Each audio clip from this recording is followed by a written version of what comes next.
many people, it doesn't mean that we are Pradhan Mantri is coming to Hyderabad for Samatha Murthy or some inauguration. He is protected with so many security guards, bomb squads, BSF, many are on lists. It doesn't mean he is weak. It is the value and it is his respect and his service we India needs, because the value and the respect of the woman always depends upon the house, how she takes the responsibilities. When these responsibilities are there, it is an extra burden for a woman to also participate in other activities. And second thing, intelligent, less intelligent, it doesn't mean related to, it is a material body, she is a less intelligent. She has to take beyond activities because of the soft nature. She is a tendency to change her decision. But a mother, he must scold a child as a mother. Okay, secondly, you come down. Okay, chalo, she's a bacha, leave it. But a father never could do that. So that doesn't mean intelligent. It is nothing but women act according to situation. That is the reason they think they cannot take a strong decisions. But one person, it's only hairline. Maybe they're not less intelligent, not trustworthy, this is. Unmute yourself, please. Sorry. I have 2 points again for this. One, I want to take the name Arundhati. Everybody must be aware of that name, right? Arundhati. So what she was doing is she was so intelligent. She is a woman, and even she had so many household responsibilities that she has to perform during those days, right? But still, she was so intelligent. She used to complete all her household work within the time. And when her husband Vasishta Muni, when he starts giving teachings to his disciples or the students regarding the Rig Veda, Yajur Veda, Sama Veda and other Vedic scriptures, she used to be the part of it. And at one point of time, she actually entered as a teacher along with Vasishta to his students. So it is not about balancing. Even now there is a problem, right? Balancing household work and career, everything. Even now women has that problem, but still we are actually balancing in a planned way, in a scheduled way, right? That is one thing. Second thing, I want to take one name, that is Jabala. Before that, I will actually tell a very small story. Okay, so a boy wanted to be a boy wanted to learn Vedic scriptures, Vedic literatures, but still he was not aware of anything. He was not aware of his father's name, his kingdom, nothing he was aware. But still, he went to the Gurukula. He asked with Guru that he want to be the student of him. Guru asked, what is your Gotra? What is your Kulam? Everything. But he said, I don't know anything. I know only my mother's name, that is Jabala. So that is called honesty. By seeing that honesty, he got a name, that is Satyakama Jabala from that time. So when mother is not having the honest, or when mother is not trustworthy, how that will be carry forward to her son, right? Okay, 1 minute left. Yeah, no, can you hear me, Yes. Yes. Yeah, even woman and child falls in one category. So woman respect always lays it in the family itself. I always strongly believe that. That is this or that. And also, I also want to pose one more question, that why a woman intelligence is not given out. It's not what we say. It is not spread when compared to male. Yeah, I have an answer for this. It is not actually, it is spread. The only thing is the way we see is not actually spread. Yes. Even that so actually, even Kaikeyi always they consider her in a very wrong way, but she was very intelligent. Sometimes she used to be the driver of her own husband's chariot. She used to be the driver. She used to be the counselor, but nobody will talk about that. Okay, time up. Thank you so much. 8 minutes over. Hare Krishna. A round of applause for all the both the participants. Thank you for participating. Nice points, very good, interesting points. I'll not do the feedback now. We'll go to our next two participants. We'll take the conclusive points later. Thank you so much, both the Matajis, Bindu Mataji and Kavya Mataji, for coming forward. Thank you, Prabhuji. I hope Thank you. next time when we have debate, someone else will come forward. Right. So let's go to the next topic for our debate today. Next topic is again related to the same theme, and this will be done by two brave male members. So the topic is, you all can see the topic for debate 2. As children are very prone to be misled, women are similarly very prone to degradation. Therefore, both children and women require protection by the elder members of the family. Purport 1.40. Are you there, Sailesh Prabhu? Yes, he's there. Spot on. Pankaj Prabhu, are you there? Can you please raise your hand? Yes, you are there. Spot on. Very good. So we welcome both of you. Are you prepared? Yes. So the same rules apply. Hare Krishna, Prabhuji. Yeah, applies to you. That's right. Question and answer back and forth. Pankaj Prabhu is contending for the topic. Sailesh Prabhu is contending against the topic. Right? Let's see who wins. We start here. Your time starts now, Prabhu. Hare Krishna, Prabhuji. There are two qualities. First is being innocent, and second is being soft-heartedness. Being innocent means having a very less exposure to the outside harsh world, and being soft-hearted means being in a state of higher emotional state of one's personality. And the children's and women's both are innocent and soft-hearted, and because of qualities, they are they have a nature to believe everything very quickly and easily. And with this they believe very easily and quickly, and there are very high chances of being misled or being cheated by some wrong. So anybody can easily make them convinced to do something. So this is why. So if you go for the example, there is in a childhood stage, Duryodhana was misled by his maternal uncle Shakuni. So if there is a good company, he might give him some good direction, but misled direction. And second example, we can go with that. In spite of having a very deep love for Lord Rama, Kekai was misled by Mantra because of having an emotional state.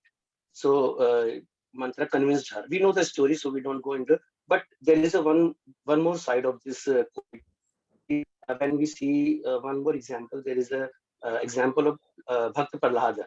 In a very childhood stage, he was convinced by his mother to do tapas. So this is also very good, but this quality is good when we are with the good people, and this quality is bad when we are with the counter bad argument. people. So that's why they need protection. Very good. Counter argument, Sailesh. Hare Krishna, Prabhuji, and Hare Krishna, Pankaj Prabhuji. Children and women are they are like I'm saying that these they are innocent and they need protection, but I feel that the children should be given a natural environment to grow without much mentorship. I'll not say guidance. We have to understand that nurturing and guidance is more on a positive way, but mentoring could lead them into something which they naturally should have flourished within them might not happen. And it is not easy for small children to get like a guru or a mentor. So because the society is so degraded that they may fall in the hand of people who will motivate them or mentor them in their way, and what a child should have grown up to. might change the complete course of his destination. So if we see the example of the ninth avatar of Vishnu, that's Gautam Buddha, that he was given a very protective environment, and he was not allowed to go out. But the day he understood, he went out and saw the miseries of the world.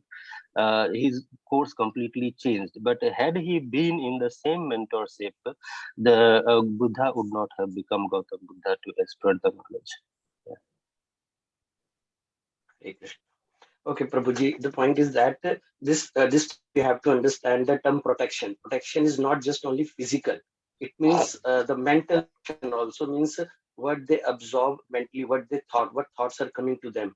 So the proper environment in which their mental development, the mind will cultivate the good cultural habits. So this kind of providing this kind of environment is also a kind of protection. So here the term protection stands for both physical and for the mental protection also. Just like we watch TV programs, so there is some age specification, 6 plus, 12 plus, 15 plus, 18 plus. This is to provide them the ideas appropriate for the certain age. And although these programs are all ruined, but they should be, but this is the idea. They should give some proper, yesterday Prabhuji, our Guruji has shared one status. So that was, about the activities they should involve. So the parents, mothers, and all those, they should involve in proper kind of activities to provide them the proper environment. So certain kind of environment, giving suitable environment is also kind of a protection, because it's more about mental, what we thought and what we observe about the children. That's it. Hare Krishna. I think, Prabhuji, regarding, we should clearly differentiate between and nourishment. The nourishment, the physical nourishment, mental, emotional, spiritual nourishment, and protection. The what mother, father, and the family members in a good way try to give is try to nourish that child to grow up. And when we call for protection, in different ages, there are different kind of attack on on physical, mental, spiritual, and emotional. And we cannot give protection 100% to the children. When we talk about protection, we try to tell that protecting physically. And like in the age of Kali, the protection, you cannot give protection from demonic things, like in the present age of contents which are not relevant for children. You can't give protection, and you will not be there to give protection for his life. So if we can just segregate the nourishment and protection, I think that we will come to a common understanding.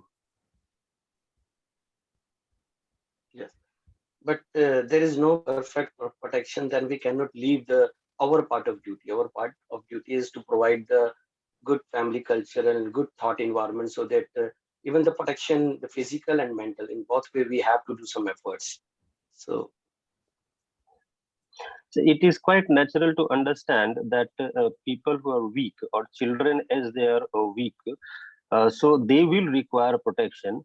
But that part of the our activity is our duty. It should not be, we should not be like overwhelmed with the thought of being protective to a point that he might not flourish on. I think we all need a protection, because kids and women are, especially because they are innocent, soft-heartedness, so they need a special kind of, but it's all through the chain. Regarding women, that they need the protection of the male members in the society, is only because the satgun in the society has degraded to an extent that the people around have become so the demonic in nature that the women feel unsafe. Whereas if we can cultivate the with Sanatan Dharma. Obviously, Okay, the time women out. will, I just give inspire you. needing protection. They will be the one who will be preached as a society. All right. Thank you so much. Yes. Hare Krishna. So, Hare Krishna, Prabhuji. Hare Krishna. Nice Hare Krishna, Prabhuji. participation. I didn't see your debate much as a debate. and I didn't understand who was fighting for and who was going against. We both Very have calm same and thoughts. sattvic debate. But very nice. Good effort. Thank you so much for the participation. So we had two good debates. Now, before we look at the topic properly, I have a poll for you. So please very honestly answer this poll. 3 questions you'll get. You get 1 minute to answer the poll. It's on your screen.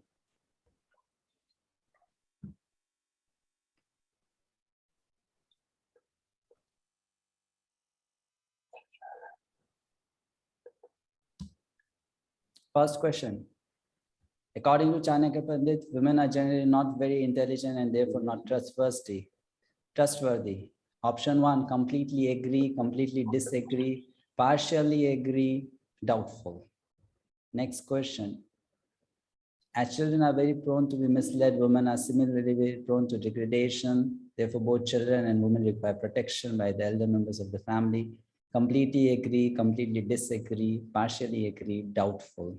And last, all the instructions given in the scriptures apply to all people at all times in all places. Yes or no?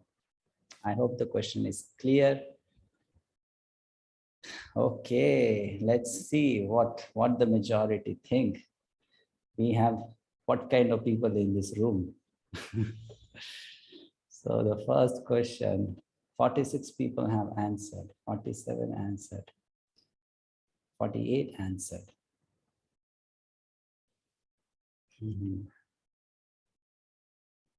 Okay.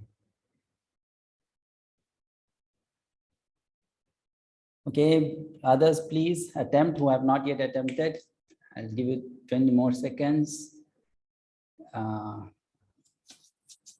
53 people participated. We have total 67 here.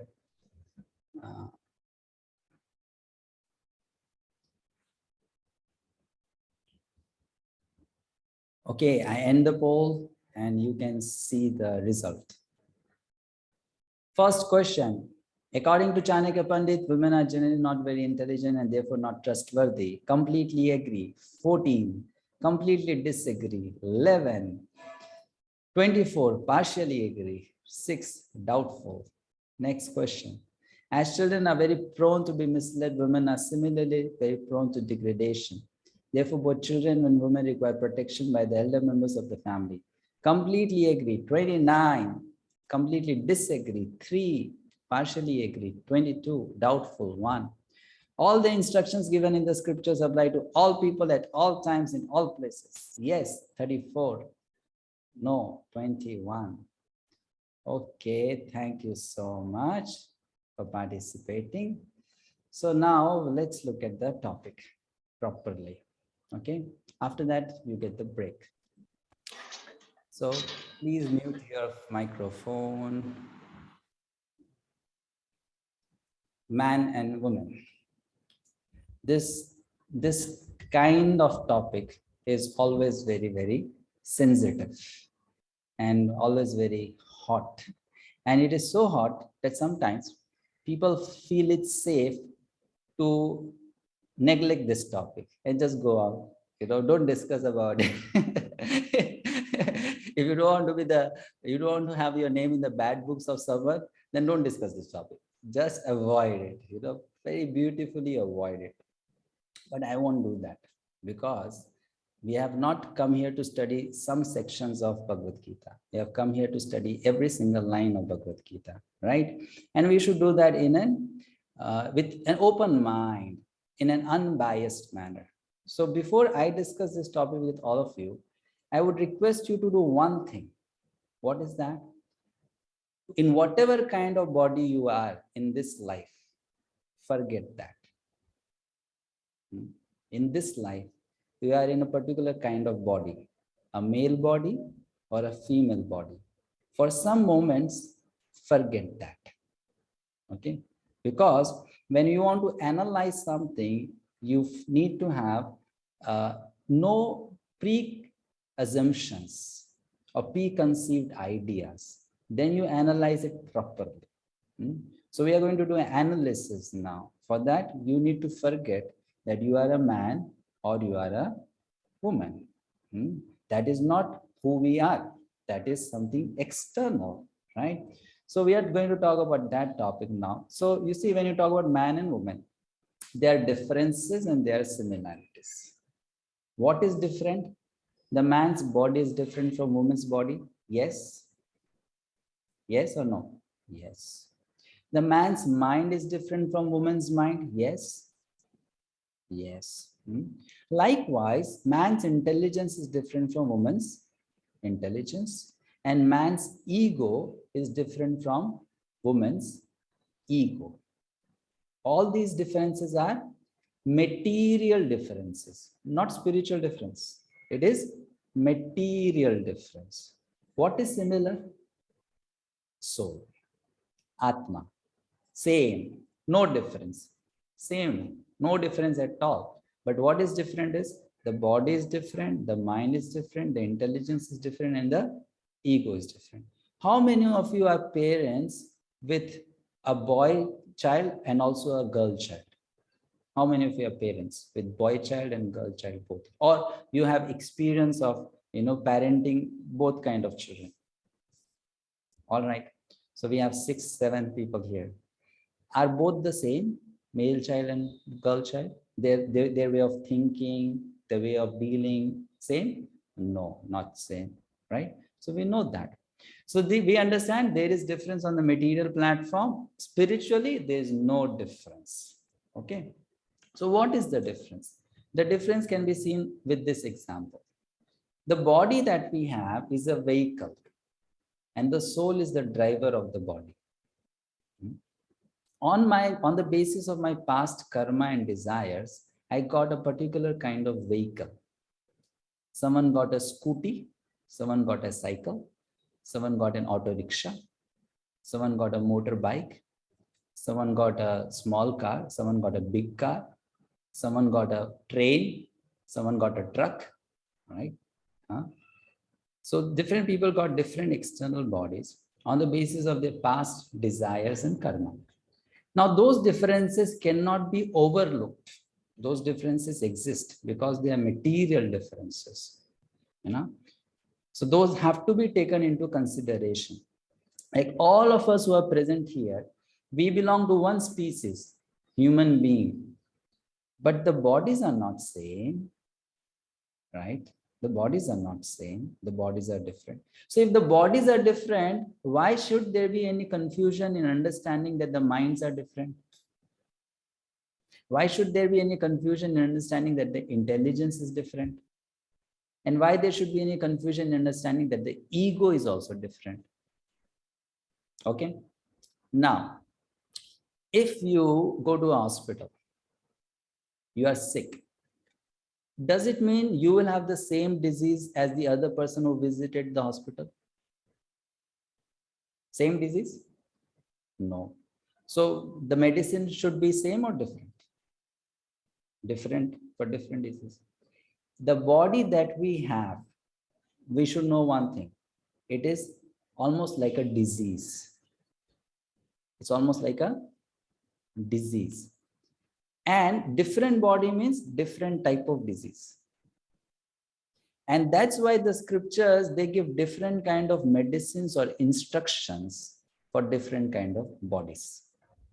Understand? Different disease, different medicine, different body, different instruction. A bike will run on a certain kind of petrol or fuel, and a racing car will run on a certain kind of fuel. They both will not run on the same kind of fuel. They both will not run on the same kind of road. They both will not run at the same speed. They both don't have the same capacity to carry passengers. It's different. Likewise, different bodies, they function differently. But we can put them into category, a man's body and a woman's body. Okay. So when we say man and woman, who is more intelligent, the answer is this. Men and women, both are intelligent. But there is a big but. Women have more emotional intelligence and men have more rational intelligence. They both are intelligent. It's not that one is more intelligent, the other is less intelligent. One has more emotional intelligence and the other has more rational intelligence. And that's why they depend on one another for this other kind of intelligence. They depend on one another. And that makes a good pair, a good couple. Why woman is given emotional intelligence more? Because she has to give that care to a child which a man cannot give. She has to be emotional. If she is not emotional, she cannot give the required care to the child. And why man is given more rational intelligence than the woman? Because he has to protect the family from the danger that comes from outside. He has to be sharp, shrewd, cunning. If he's not like that, then what will happen? People will attack the family members will cause harm. So God gave these two different kinds of intelligence to different degrees to man and woman. However, let me tell you something. Exceptions are always there, right? General, something might be there. Exceptions are always there. But this is in what is happening in modern times, like some of you are giving examples. In modern times, we see women are doing what men are doing. I completely agree with you. You go to any country and you look at the educational institutes, you'll find girls score more than boys. You go to any company and you ask the employer who works better, men or women, they will say women are more punctual, they come on time, they go on time, right? They're very responsible, isn't it? Many of them, they say so. And many people prefer to hire women employees than men employees. Here, Chanakya Pandit is saying they are not responsible, they are not trustworthy, right? But then we see that sometimes they are more responsible than men. They are more trustworthy than men, isn't it? So how do we understand it? First thing, please know, in Kali Yuga, there is a big problem. And what is that big problem? Men have started becoming like women and women have started becoming like men. That's one big problem in Kali Yuga. There is a change of role. There is a change of approach to life. And this happens, you know why? Because of the input that we get from the society. I know some women who did not have a mother and they had a father who worked in army. And these women, they grew up to be just like a man. They did not have a mother and they had a father who was in army. And these women, they grew up just to be like a man. The body is like a woman, but the thinking is not like a woman, right? And there are many boys I know who did not get that sufficient attention from their father, and they were always with the gender, the fair sex gender, and they grew up to be like a woman. Externally, they are like a man, but their way of thinking is like a woman, which means what? Our environment can change our way of thinking, right? It can change our way of thinking. So when you talk about the instructions given in the scriptures, they are talking of one time that existed when the society was proper. Everyone was doing what they're supposed to do. But that's not the reality today. Today is a very different situation. However, the principles apply. Now, what happens wrong is that those who are immature students of the scriptures, they try to misuse this topic to either show the supremacy of men and to, in that way, suppress the women class, or they would try to show the inferiority of women to praise the men class. And that's the most wrong thing to do. That is not the reason these statements are given in the scripture, right? The reason these statements are given in the scripture is to understand proper roles and responsibilities in the society. That is the reason. Now, let me ask one simple question. Let's say there is one lady.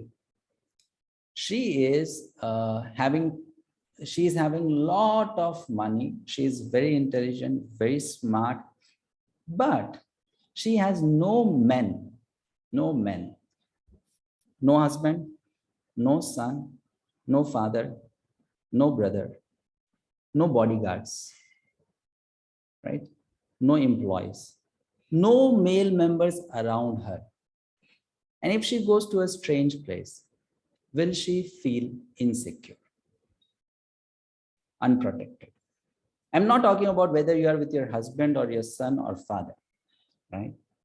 I'm talking about any male member around you to give you protection, even no police around. Will you feel secure? No. Be honest, right? No, you won't, right?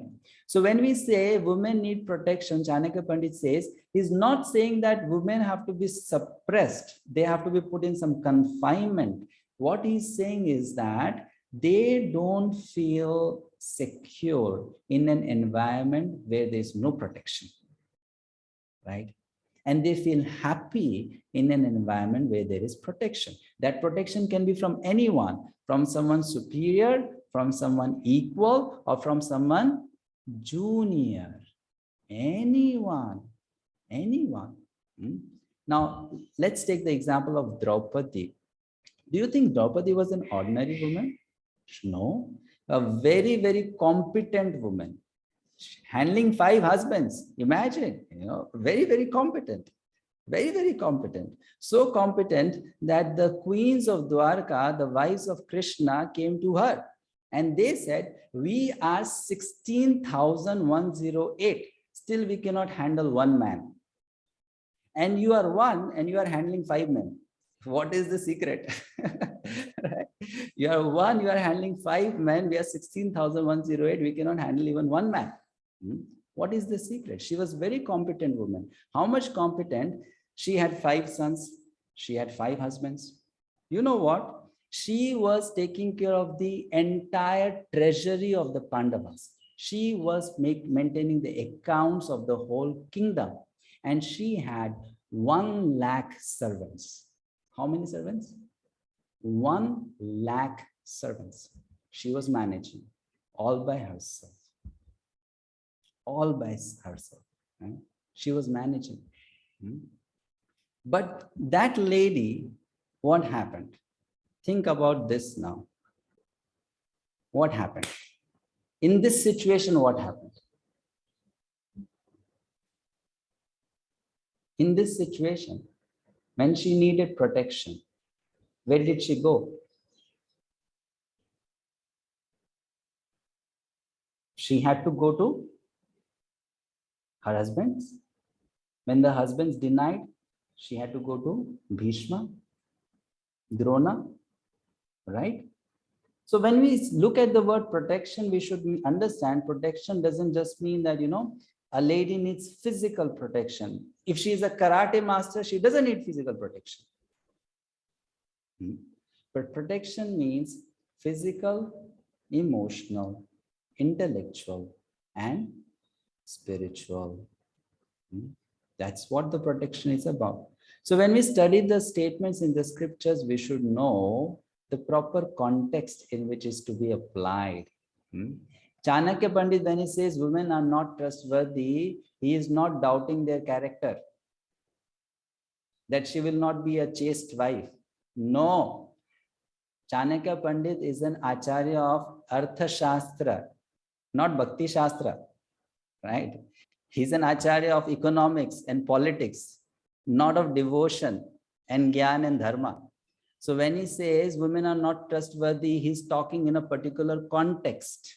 in a context, not that we start judging women's character, that they are not chaste, they are not loyal, they cannot be trusted. No, he's talking of a context, in a particular context.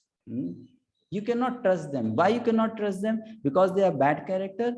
No, because in that context, when they apply the emotional intelligence, they don't take proper decision. Please try to understand. In that context, when they apply emotional intelligence, they don't take proper decision. They take wrong decision. In that context, you have to apply rational intelligence, which they lack.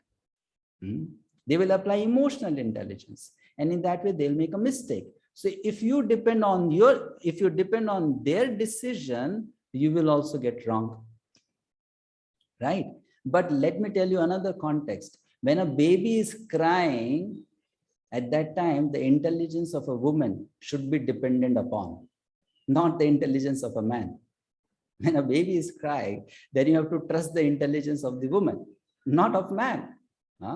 But when there is politics, when there is this kind of situation, then one has to depend on the intelligence of a man. Very important. So we should understand the scriptures properly, in a context, in the right context. If it is about inferiority and superiority, let me tell you something.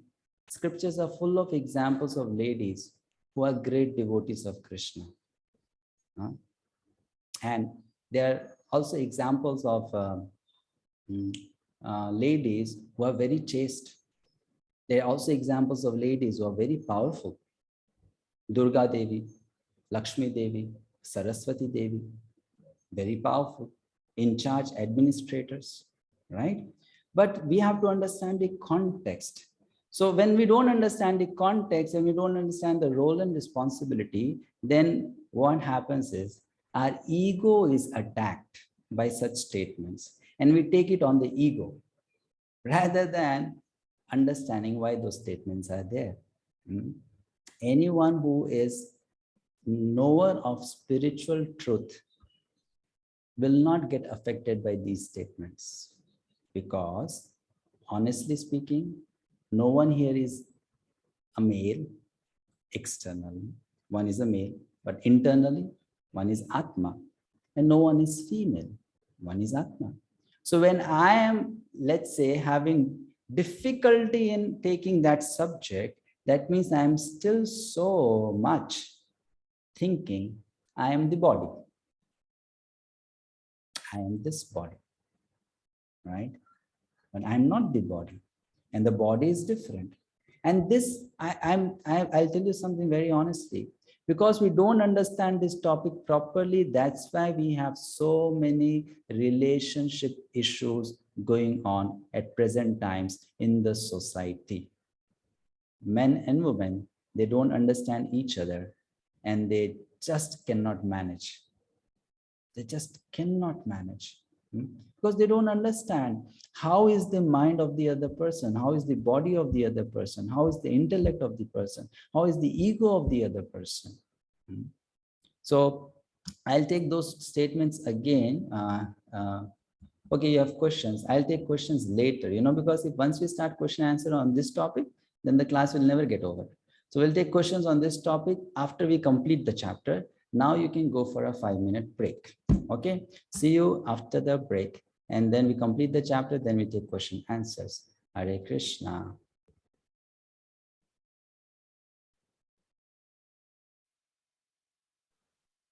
Ram Ram, Hare Hare, Hare Krishna,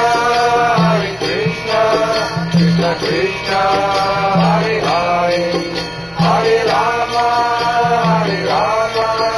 Rama Rama, Hare Hare, Hare Krishna, Krishna Krishna, Hare Hare, Hare Rama,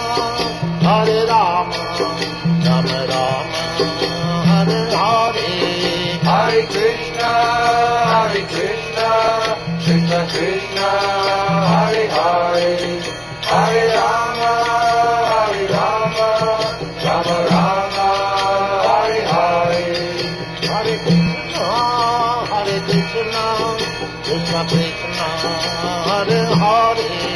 Hare Rama, Hare Rama, Rama Rama, Hare Hare. Hare Krishna, Krishna Krishna, Hare Hare. Hare Rama, Rama Rama, Hare Hare. Hare Krishna, Krishna Krishna, Hare Hare. Hare Rama, Rama Rama, Hare Hare. Hare Krishna, Krishna Krishna, Hare Hare. Hare Rama, Rama Rama, Hare Hare. Hare Krishna, Krishna Krishna, Hare Hare. Hare Rama, Rama Rama, Hare Hare. Hare Krishna, Krishna Krishna, Hare Hare. Hare Rama, Rama Rama, Hare Hare. Hare Krishna, Krishna Krishna, Hare Hare. Hare Rama, Rama Rama, Hare Hare. Hare Krishna, Krishna Krishna, Hare Hare. Hare Rama, Rama Rama, Hare Hare. Hare Krishna, Krishna Krishna, Hare Hare. Hare Rama, Rama Rama, Hare Hare. Hare Krishna, Krishna Krishna, Hare Hare. Hare Rama, Rama Rama, Hare Hare. Hare Krishna, Krishna Krishna, Hare Hare. Hare Rama, Rama Rama, Hare Hare. Hare Krishna, Krishna Krishna, Hare Hare. Hare Rama, Rama Rama, Hare Hare. Hare Krishna, Krishna Krishna, Hare Hare. Hare Rama, Rama Rama, Hare Hare. Hare Krishna, Krishna Krishna, Hare Hare. Hare Rama, Rama Rama, Hare Hare. Hare Krishna, Krishna Krishna, Hare Hare. Hare Rama, Rama Rama, Hare Hare. Hare Krishna, Krishna Krishna, Hare Hare. Hare Rama, Rama Rama, Hare Hare. Hare Krishna, Krishna Krishna, Hare Hare. Hare Rama, Hare.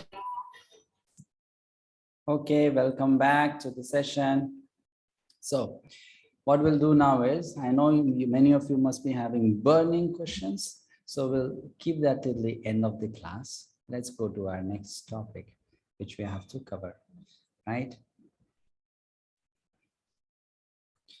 So what was discussed is that when the elderly members of the, I'll take to this like last, when the elderly members of the society are killed, what happens is there is no one to guide the younger members. That's what we discussed, isn't it? And what happens because of that? So we'll go to the next verse, or just look at this verse. Kulakshay pranashyanti kula dharma sanatanaha dharma nashte kulam kritsam adharmo bhavatyuta. With the destruction of the dynasty, the eternal family tradition is vanquished, and thus the rest of the family becomes involved in irreligion. Because there is no one to guide them, they will start engaging in irreligious activities. Okay. Now what happens because of that? What is the next thing? 𝗪𝗵𝗿 Krishna pradushyanti kulastriyah strishu dushtashu varshneya jayate varna sankara. When the elderly members of the family don't guide the juniors, the men or the male members of the family, they start doing wrong things. They start breaking the rules. Now look, think of the traditional society. What was the traditional society? In a family, how was the hierarchy? That they are the elders, then there is the male member, then there are the female members, and then there are the children, right? Correct? This is the hierarchy. That's how you look at a family structure. So when the elderly members, they die and they don't guide, they are not able to guide, the next level of members, they become wrongdoers. They start breaking the rules. When they start breaking the rules, then those who are lower to them, they think, if our superiors are not following, why should we follow? This happens or not? This happens, right? Will it not happen in a company? If the boss stops following the rules, then the employees also, right? In the family also, when let's say mother is telling the child, Beta, you go to sleep, I will watch television. What will the child say? Why you watch television? I also want to watch television, right? So that's how the lower members, they break the rules. So when there is irreligion in the family, this affects the female members of the family also, and they also start breaking the rules. They also start crossing the boundaries. And what inspires them to do that? Our husband is like that, so why can't we be like that? Our superiors are like that, so why can't we be like that? Why all the rules should apply to women only? Why no rules for men? Why all freedom to men? They can do anything and everything, and women cannot do anything. So there is a revolt. There is some kind of a blast. You are not right, and you are asking me to be right. I also don't want to be right. And what happens because of that? Now we are talking of an extreme situation. Then Pradushyanti kulastriyah strishu dushtashu varshneya jayate varna sankara. Then there's a big problem in the society. And what is that? When irreligion is prominent in the family, the women of the family become polluted, and from the degradation of womanhood or descendant of Vrishni comes unwanted progeny. And please, all of you are very intelligent, successful, mature people. Look at the modern society. This is happening. We may not accept it, but this is very much happening. That so many girls and boys out there, without getting married, they are entering into physical relationship. This is happening. This is a harsh reality of the modern times. Why this is happening? This is happening. And because of that, what happens?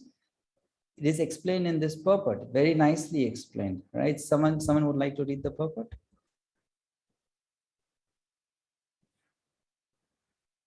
Seema Mataji.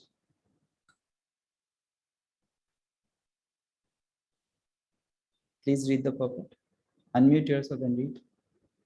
I can't unmute it good. Yeah, you am can. I audible? Yes, yes. Hare Krishna Prabhuji. Good population in human society is the basic principle for peace, prosperity, and spiritual progress in life. The Varna Ashram religion's principles were so designed that the good population would prevail in society for the general spiritual progress of state and community.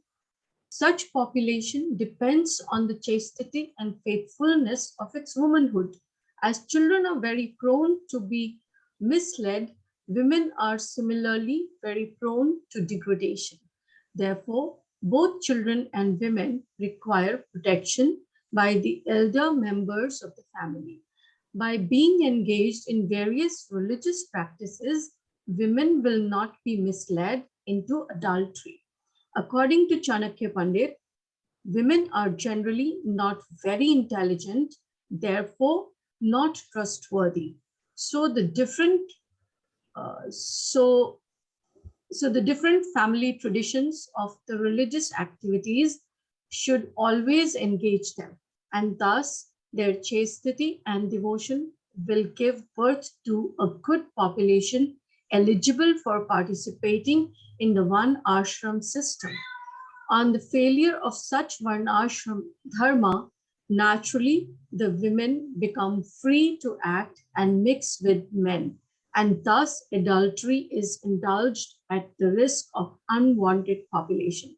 Irresponsible men also provoke adultery in society, and thus unwanted children flood the human race at the risk of war and pestilence. Hare Krishna, Prabhuji. Krishna. So now when we read something like that, we might really find it sometimes difficult to digest it.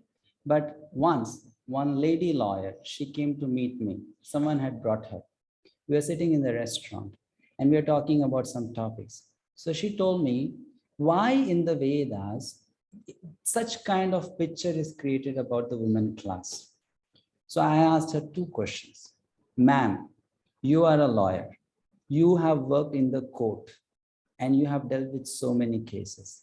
Tell me honestly, 20 years ago in the society, the number of cases of dealing badly with women were more or less compared to today?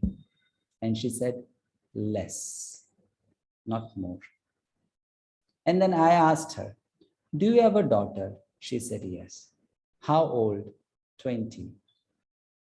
Do you feel very safe when she's moving around all alone outside? She said, no. So then I asked her, the system for which you are fighting, advocating, advertising, promoting, if that is not able to create a system of protection and security in your heart, what is the use of that system? Why then talk about it? Look at the harsh reality. Why talk about it unnecessarily? Look at the reality. And please try to understand one thing.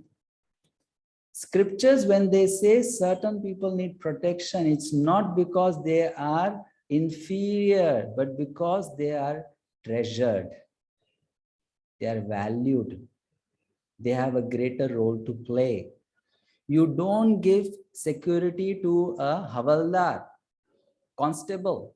You give security to whom? The DC, the IC, the police commissioner, the president of the country. Bodyguards are surrounding whom? The constable? No, bodyguards are surrounding the chief minister, the defense minister. So protection, the problem is that when we see protection as something which is restricting our freedom, but that is for my safety. Why safety? Because I am valuable. And in the Vedic times, men understood that and the women also understood that. But in the modern times, because of a misunderstanding of this concept, there has been too much of separation on the women class. And because of that, they feel like revolting towards it. We don't need protection. We want freedom. But that freedom is very heavy and it is creating such chaos in the society. So much of chaos is there going on in the society. If you don't agree with this, please go on Google and do a statistics search. How many girls have entered into prostitution just because they are not protected? How many? They don't want to, but they are not protected. That's why they have to.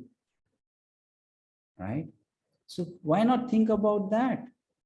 And Arjuna is thinking from that point of view. Chanakya Pandit is writing from that point of view. We may be just thinking from our point of view. Huh? Just thinking about myself that, okay, maybe I'm more intelligent or I'm less intelligent. But what about the whole society? So someone mentioned here, what is the context? Try to understand the context. This is Arjuna's discussion with Krishna and Chanakya's explanation on the topic from a society point of view, not an individual point of view, right? Individually speaking, let me tell you something. There are many women whom I know who are much better than me, much more intelligent than me, right? So if you say individual point of view, there will always be some women who are more intelligent than some men in the society, right? If you say individually, there will be always like that. It will be always like that. So we are not talking about an individual here. Here we're talking about general thing, because society works on general basis, not that there is one star in the sky and that makes the society. The general thing, right? We are talking about general thing. So this is being covered. Now what happens next? When there is a dharma in the society, what happens next? Let me share the screen. There was a word here called Varna Shankara. Varna Shankara means a mixture of Varnas. Varnas means Brahmana, Kshatriya, Vaishya, and Shudra. That's called Varna, but in the modern times, people call it as caste system. Not really, it's not the correct word to say caste system. The actual word is Varna.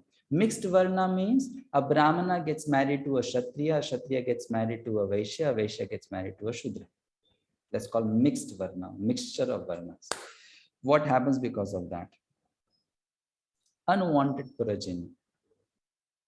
And you know what happens when there's unwanted progeny? When you don't want something, you don't care for it. And when you don't care for something, that person is not happy. And let me tell you something, this is very much happening today. Children, they feel they are not cared. And that's why children are not happy. Children very much feel that they are not cared. They are not being given sufficient time by their mother or by their father.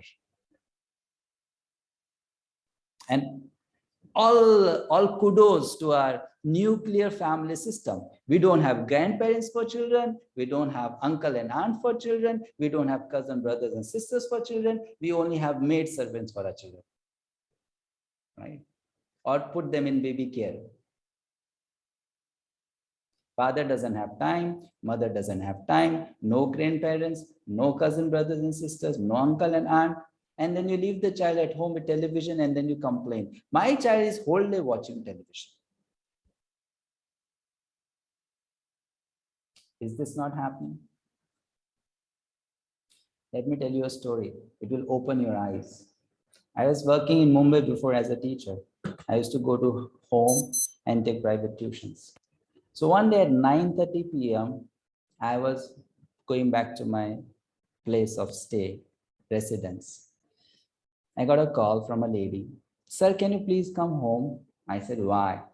At this time, at this hour of the day? And she said, yes, because my dear son, whom you are teaching, has exam tomorrow. I said, which exam? The computer exam, your subject. I said, why call now? I mean, you could have called in the evening, the afternoon. So she said, actually, we thought he will be able to study on his own, but suddenly he has got fever and he's not able to study. So you please come, teach him, at least he will pass, he'll get some confidence. So I was thinking, if he has fever, let him sleep. Baba, why you want to sleep? Why you want him to study? But she was insisting that please come, please come. I said, it's too late. I need to go to home. It's quite late. I get up early in the morning. She says, sir, please, half an hour, please, I beg you, come, help him. Because her house was on the way, I thought of dropping it. So I went there. Now, what did I see when I reached there? This lady is dressed up in very expensive garments. She walks into the room and she tells the child, the boy, 15-year-old child, Beta, you know, today is my birthday and we are having a birthday party on the terrace. So your sir has come. He'll take care of you. And if you want to eat something, please call Domino's. I'm going to celebrate the party.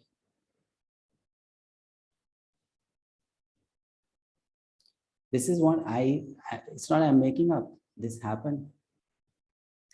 Uncared for children. So do you think that child will be happy? Whereas we as children, we remember when we got sick, mother would not sleep for the whole night. She would stay awake, right? She won't sleep. And because of that, that person as a child gets so much of emotional strength that when that person grows up, he or she becomes an emotionally strong person. And when a child does not get that, you know what happens? When that child grows up, at small problems in life, that child would say, I want to commit suicide. Because that person is emotionally very, very weak. Very weak. And this happens, this is happening, that young teens, they are thinking of suicide. What's wrong in their life? Why they should suicide? What's wrong, Baba? You have good parents, you have money, you have going to school. Nothing is wrong, but you want to commit suicide. So this is a harsh reality, and Arjuna could foresee that. That's why he's talking about it. Let's go to the next topic, which is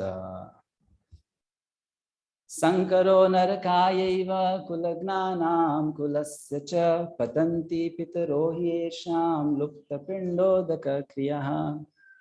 An increase of unwanted population certainly causes hellish life, both for the family and for those who destroy the family tradition.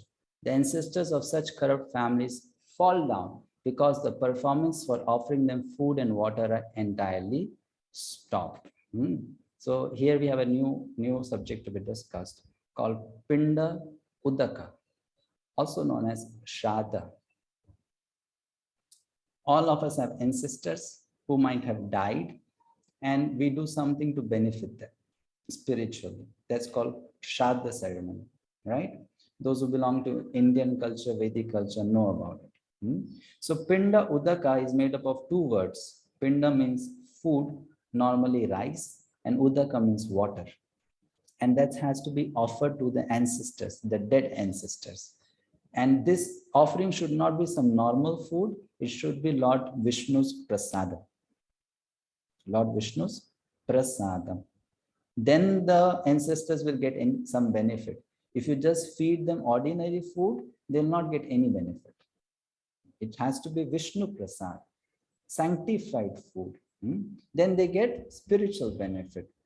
So when we talk of this now, again, a very interesting thing. There are many people, even modern Indians, who no longer do Shraddha for their ancestors.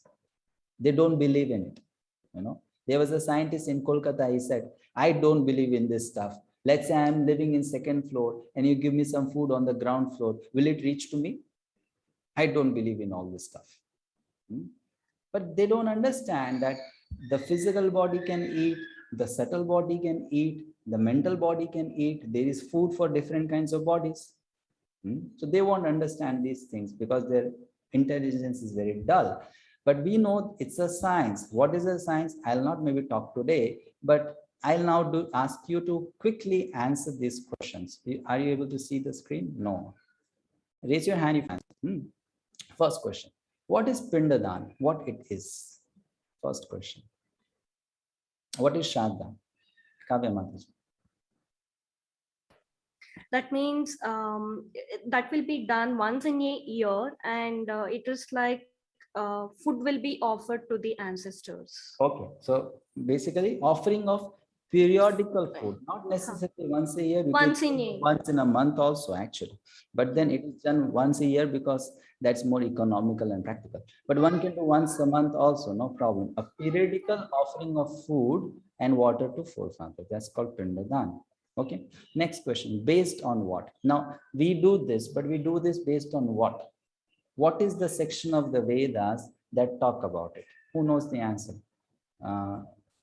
Srinivas Gopal. Srinivas Gopal. Bro, you're not audible enough. Please be loud. Hare Krishna. Same thing happened yesterday also. Hanit Mataji. Garud Puran? Not okay, very specific, but there is a section of the Vedas which deal with it. Pankaj, yeah, Prabhuji, Karma Kand. very good. Who answered that? What's the name? Who answered? Pankaj. Pankaj, yeah, very good. Thank you. So it's based on Karma Kanda. There is a specific section of the Vedas called Karma Kanda, rules and regulations of fruitive acts. We'll study more on this in chapter 3. We'll discuss more on this on chapter 3. Okay. Next question. What is the right process of doing it? What is the right process? How should it be done?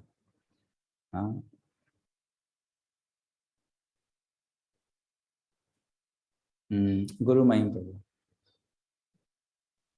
Hare Krishna Prabhuji. First, the foods and the water that need to be offered need to be Vishnu Prasadam. We need to offer to the gods. Then we can offer to the for the spirits. First, you worship Lord Vishnu. You offer the food to Lord Vishnu. Then you offer it to the ancestors.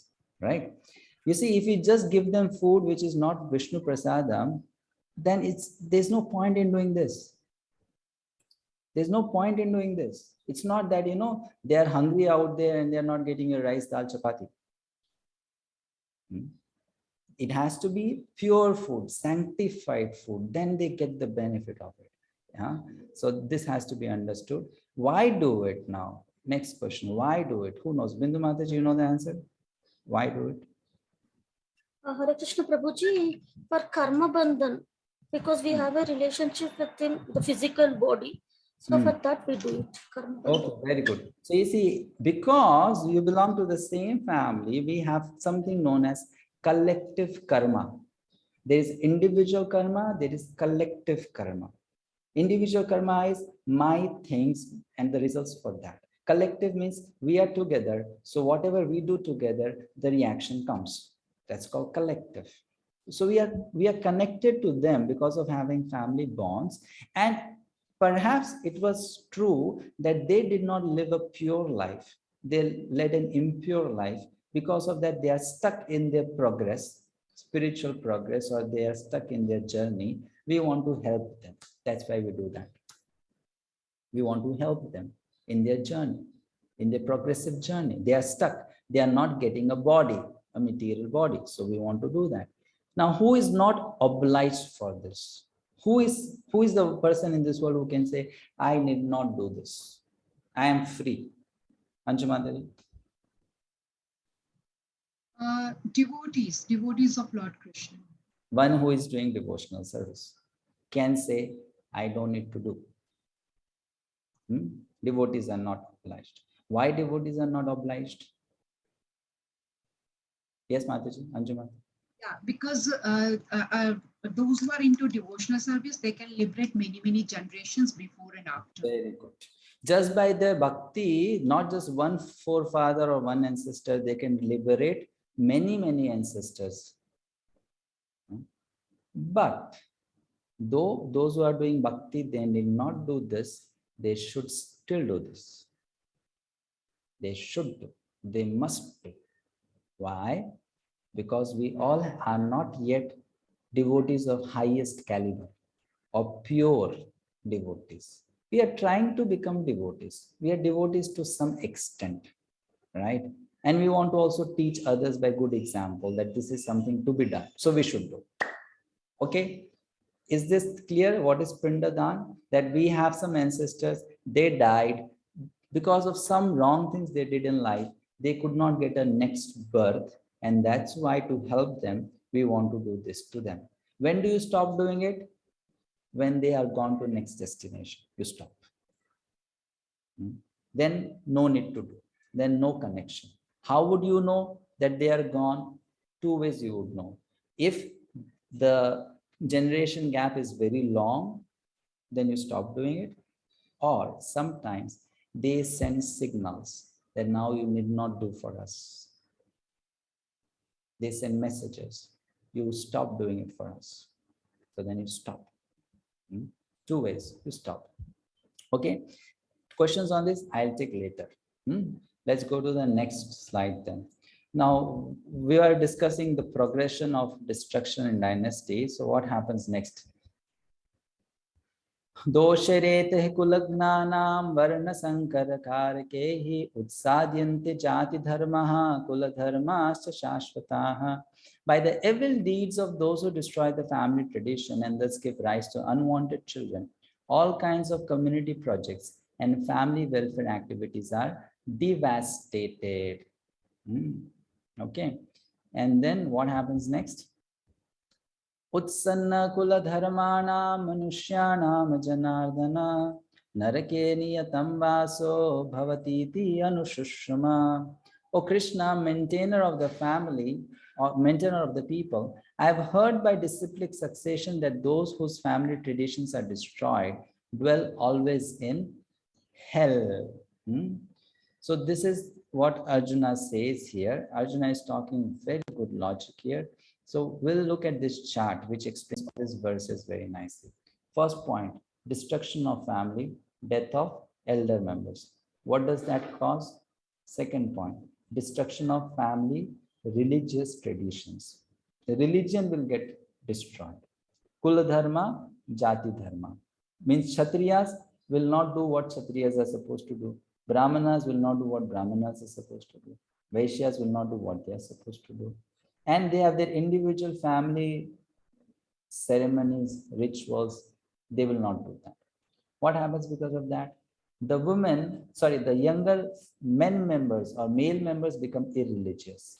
Seeing the men have become irreligious, the women also become irreligious. Then what happens?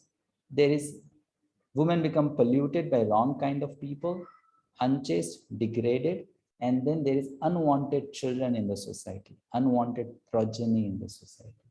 You won't believe. Let me tell you, once we were having a global event, and there were so many devotees who were participating.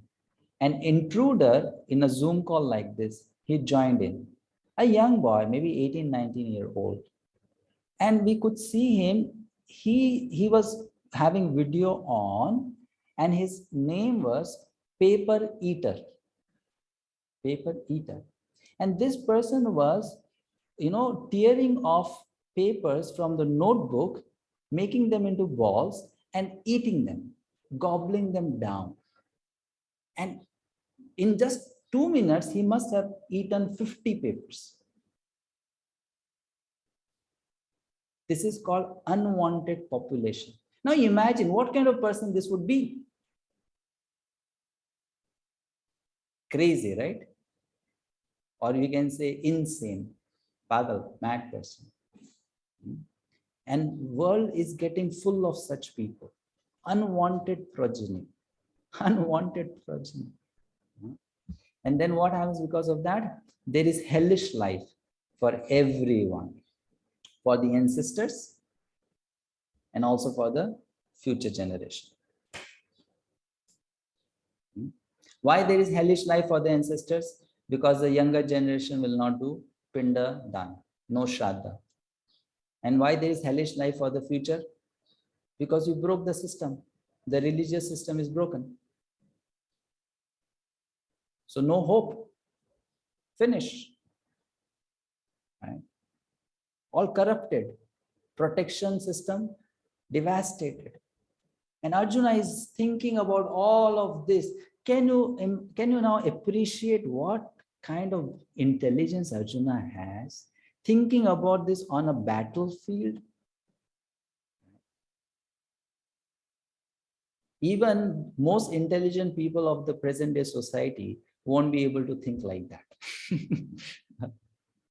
And Arjuna is thinking like this in a battlefield, explaining to Krishna why he doesn't want to fight. And then what does Arjuna say? Arjuna says, I have done a big mistake. How could I even think of killing my own people? So then he goes to confess about it and repent about it. Last 3 verses, let's quickly look at them. Aho bata mahat papam kartum vyavasitavayam yad rajya sukha lobena hantum swajanam udyataha.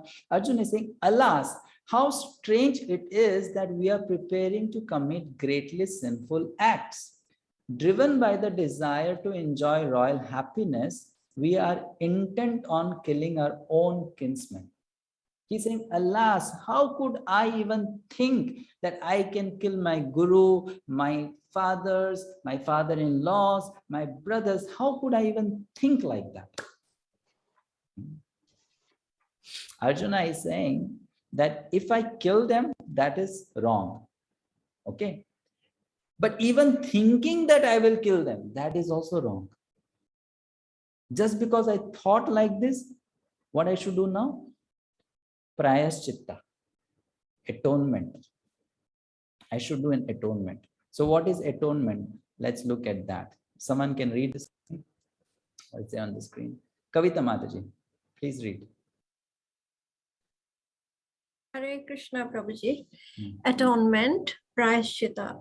There is a system in the Varnashram institution by which before death, one has to undergo the process of atonement for his sinful activities. One who is always engaged in sinful activities must utilize the process of atonement called the Prayaschitta. Without doing so, one surely will be transferred to the hellish planets to undergo miserable lives as a result of sinful activities. 1.43 purport. So you understand Prayaschitta? I did something wrong and I'll be punished for it. So what I should do? Before I die, I should confess and do something correct, something nice to cancel that wrong thing which I did. That's called Prayaschitta. Like giving an example, just giving a vague example. Let's say I cheated someone and I stole his $100. Okay. Now, if I have committed that wrong thing, then I'll be punished later by the law of the nature. So what I should do is, before I die, I go to one place where there are poor people and I donate $1,000. Okay, just giving a vague example that I did something wrong and now I want to set it correct. So I do some prayaschitta, some atonement. For every single wrong thing that a person can do, the Dharma Shastra called Manusmriti gives an respective prayaschitta or atonement. For every single wrong thing that one can do, there is a prayaschitta. But you see, honestly speaking, in the modern times, we do so many wrong things, because we don't know what is right, what is wrong. We do so many wrong things that if we just go through that list, right, our computer will crash. what all prayaschitta we need to do, our computer will crash. So that's not practical possible at present. At present, it's not practically possible. But Arjuna is thinking that during his time, the mistake that he is doing is he's thinking of killing his teachers, his family members, his relatives, his friends. So he's thinking, let me do prayaschitta now. Let me do an atonement. And what is the prayaschitta he wants to do for that? So this is his atonement that he's thinking. Yadi imam apratikaram ashastram shastrapanayah dhartarashtrarane hanyos tanmeche mataram bhavet. Better for me if the sons of Dhritarashtra, weapons in hand, were to kill me, unarmed and unresisting on the battlefield. This is his prayaschitta. He's saying that a Kshatriya should never stand still when he or she is attacked. He should also attack back. But he's saying, I'll stand here like this, like a statue. I'll leave my Gandiva, I'll put down all the arrows, and let Kauravas shoot arrows at me and kill me. Let they come and cut my head with the sword. I will not say no. I'll just say, I accept it. This is the prayaschitta I want to do. This is what I want to do. I want to commit suicide. I want to die. Now you ask Arjuna, why do you want to die? What will be his answer? What will be his answer? Just because I thought that I should fight with my teachers, family members, relatives. I want to die. What principles this man has? What principles? Look at his character. Look at the level of his thoughts. Will we find such a person at present? Like this kind of person who is thinking like this? You know? So Arjuna is a high class man. And that's why I always tell people who study Bhagavad-gita, this kind of person was given the knowledge of Bhagavad-gita. So please try to understand what is Bhagavad-gita. You don't judge the knowledge by the teacher. You judge the knowledge by the level of the student. This is the level of Arjuna. So what should be the level of Bhagavad-gita? It's not an ordinary book.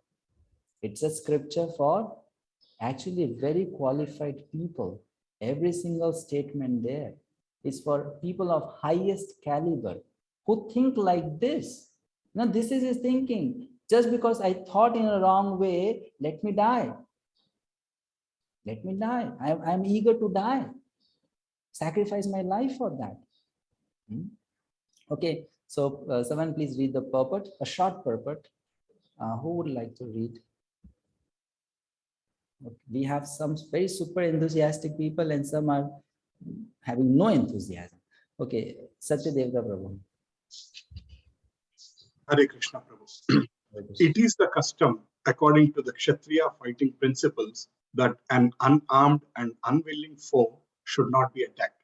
Arjuna, however, decided that even if attacked by the enemy in such an awkward position, he would not fight. He did not consider how much the other party was bent upon fighting. All these symptoms are due to his soft-heartedness, resulting from his being a great devotee of the Lord. Hare Krishna. Yes. So Arjuna said, I better prefer to die.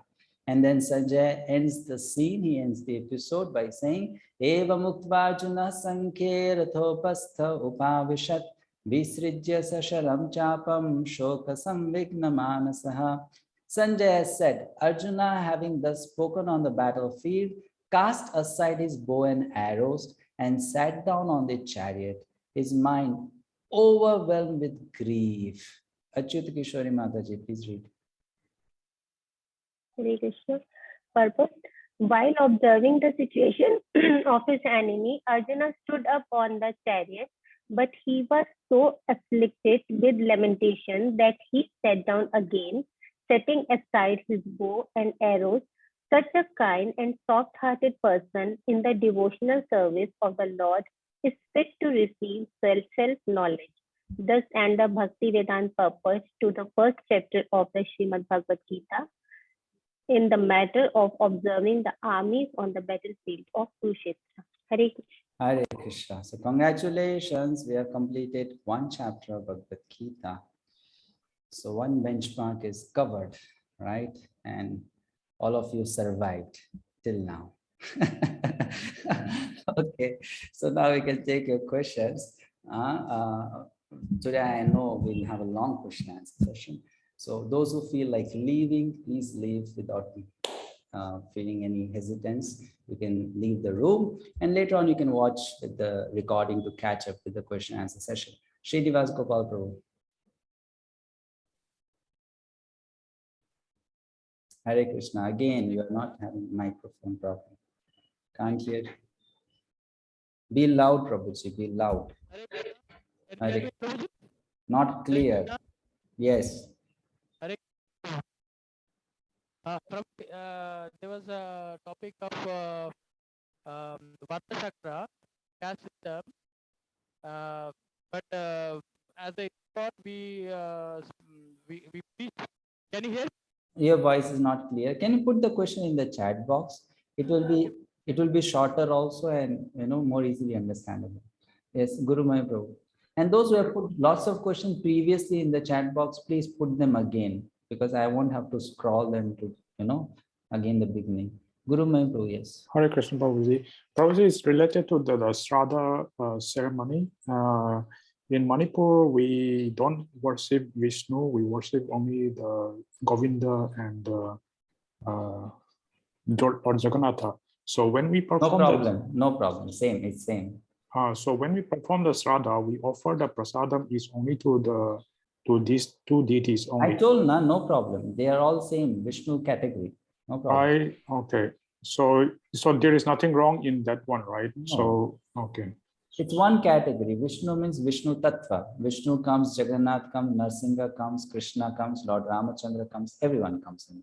But in the text, it's specifically mentioned about the Vishnu Prasadam. So I'm telling you something, Prabhu. When you say Vishnu, it can refer to a person, it refers to a category also.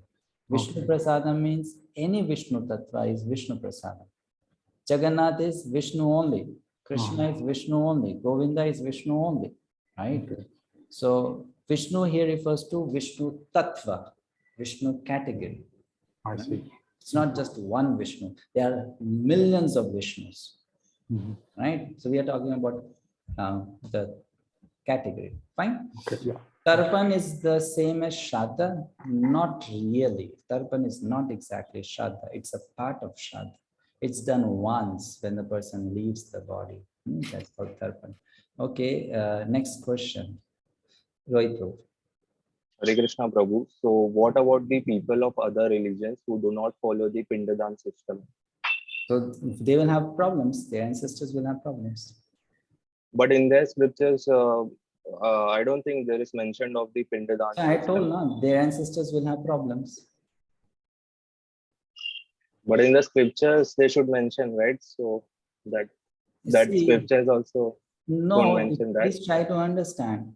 In different scriptures, there may be different kind of processes given.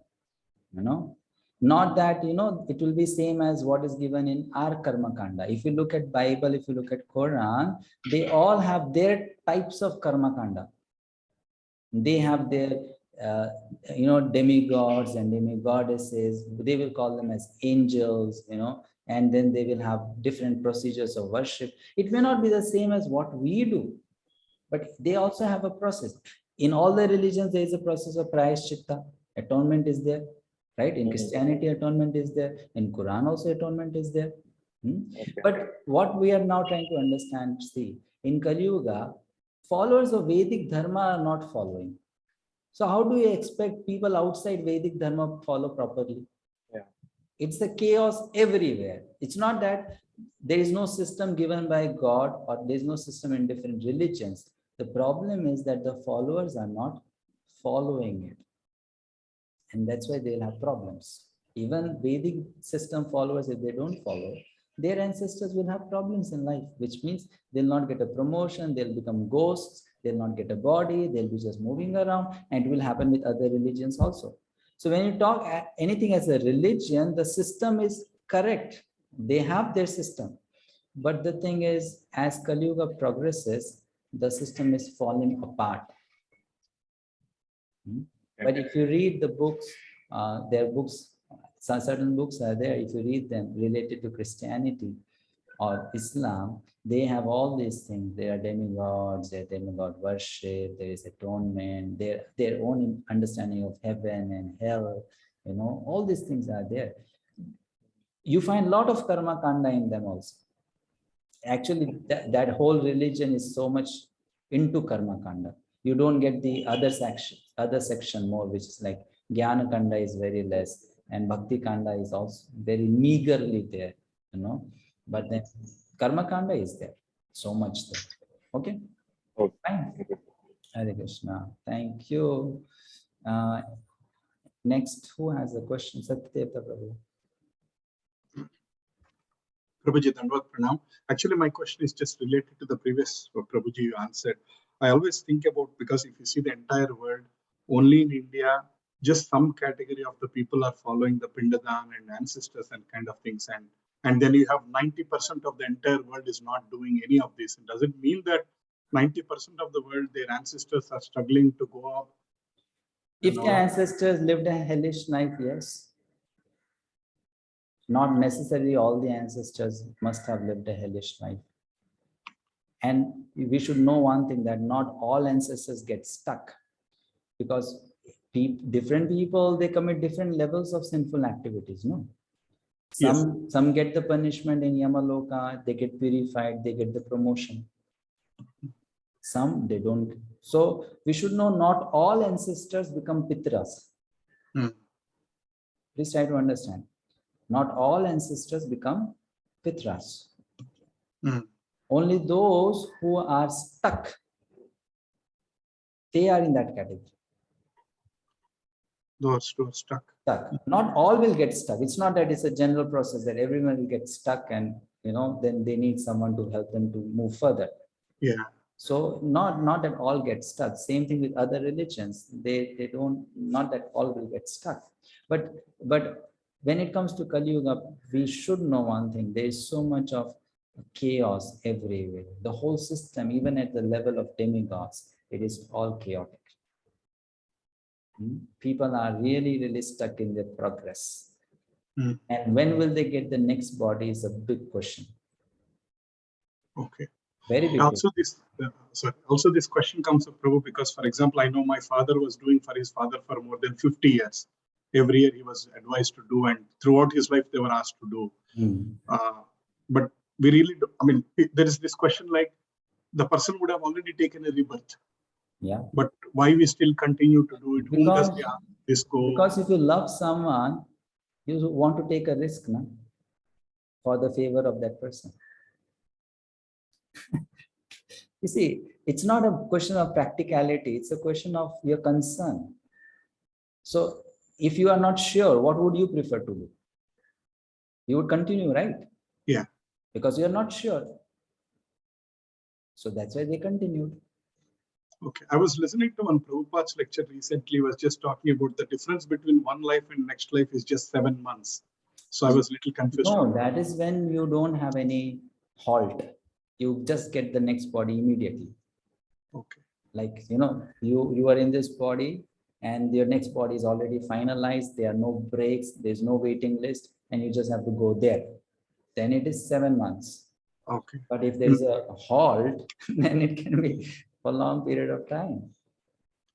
Right? One more question can I ask, Prabhu, or should I wait for others to complete? No, we can ask this. Okay. So, Prabhu, I always have this question. We go through so much of reactions for a sinful life in the hellish planets. Then again, we take birth and again, we say that we are going throughout this life, whether it's an animal body, human body, we go through our karmic reactions. Sometimes I feel like, is it like double effect for every sin, what we're doing in hellish planets, again in the next body? No, it's not like that. You see, when a person engages in a lot of sinful things or wrong things, then there are two kinds of purification that should happen with that person. Okay. So a big chunk of karma is purified when that person is in the planet of Yamaraj. But a small chunk of karma is left behind. Because if that small chunk of karma will also be removed, that person will not have any karma to get a new body.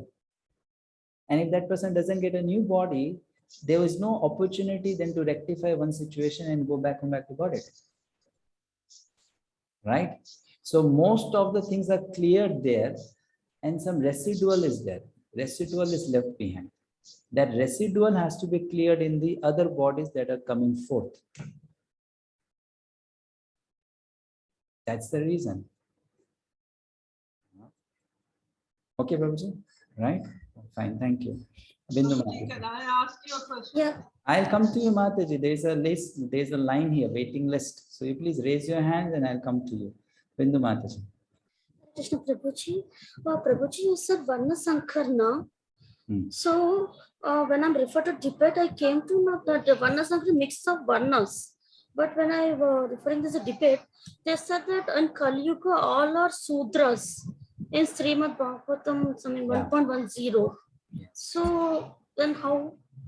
They are born as Shudras, but they can be trained to become qualified Vaishyas, Kshatriyas, and Brahmanas. Now, how a person is categorized in a Varna is based on two things. One is, what is the past of that person? Second, when that person took the birth, what kind of training was given to that person? Okay. Because in Kali Yuga, there is no training. Then how will you consider that person as? You'll consider that as without training would mean lowest level. Right? No training, then lowest level. So lowest level is what? Shudra. Now, but if that person goes through a training, that person can become a Vaishya, can become a Kshatriya, can become a Brahmana, if that person has that inclination, that nature. Just like you send someone to a school. When you send someone to a school, does that person become an engineer just in 1 year or a doctor in 1 year? Now that person is unpolished, but there is a skill inside that can be brought out from that person. So when it says in Kali Yuga, all are Shudras, what it means is that in Kali Yuga, there is no training program. So everyone is uncultured, uncivilized, uneducated. But the parents, the society members, the school teachers, the religious priests, the spiritual gurus, they can give the training to uplift these people from that lower category to a higher category. By education, by culture. That has to be there. If that is not there, then they will stay the way they are. Why education is there in the society? To bring people up, right? To uplift them. Without education, what will you call a person who is not educated? I'm not just talking about learning A, B, C, D or solving mathematics problems. If a person is uneducated, what do you call that person? You are just like an animal. Right? You're just like an animal. So this education brings them to a certain level. So what happens is mixed varnas means what? They have a different nature, they have a different background, and then they get married. Their thoughts don't match, their culture doesn't match, their lifestyle don't match, their spiritual level is not the same. So then the child who is born from such a mother and father will not be a balanced child. Right? Will not be a balanced child. Like I'll give you a simple example. If a man is trained to be a Brahmana and a woman is trained to be a Brahmana, they come together and produce a child. They both are trained as Brahmanas. They will also train the child to be like a Brahmana. So the chances of that child to become a Brahmana are more. Right? Now, let's say a man is Brahmana and the woman is Vaishya. They get a child. This child has been produced by hybrid input. Okay. Now, when the child takes birth, then the child will have some things borrowed from the father, some things borrowed from the mother. What will be the nature? It will be a mixture. Mixture. Right? Both are higher community. But there is a difference, na? Higher than what? But one is Brahmanical in nature, another is Vaishya in nature.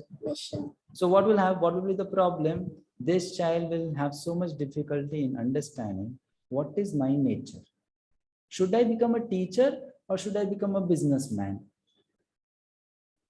Should I trade or should I become, a priest? You know why? Because internally the thoughts are not in sync.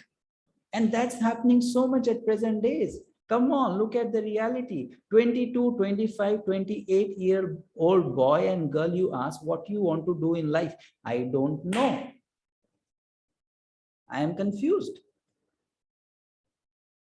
Right? You go and ask an engineering student, you wanted to become an engineer? I just landed up in this. I just landed up in this.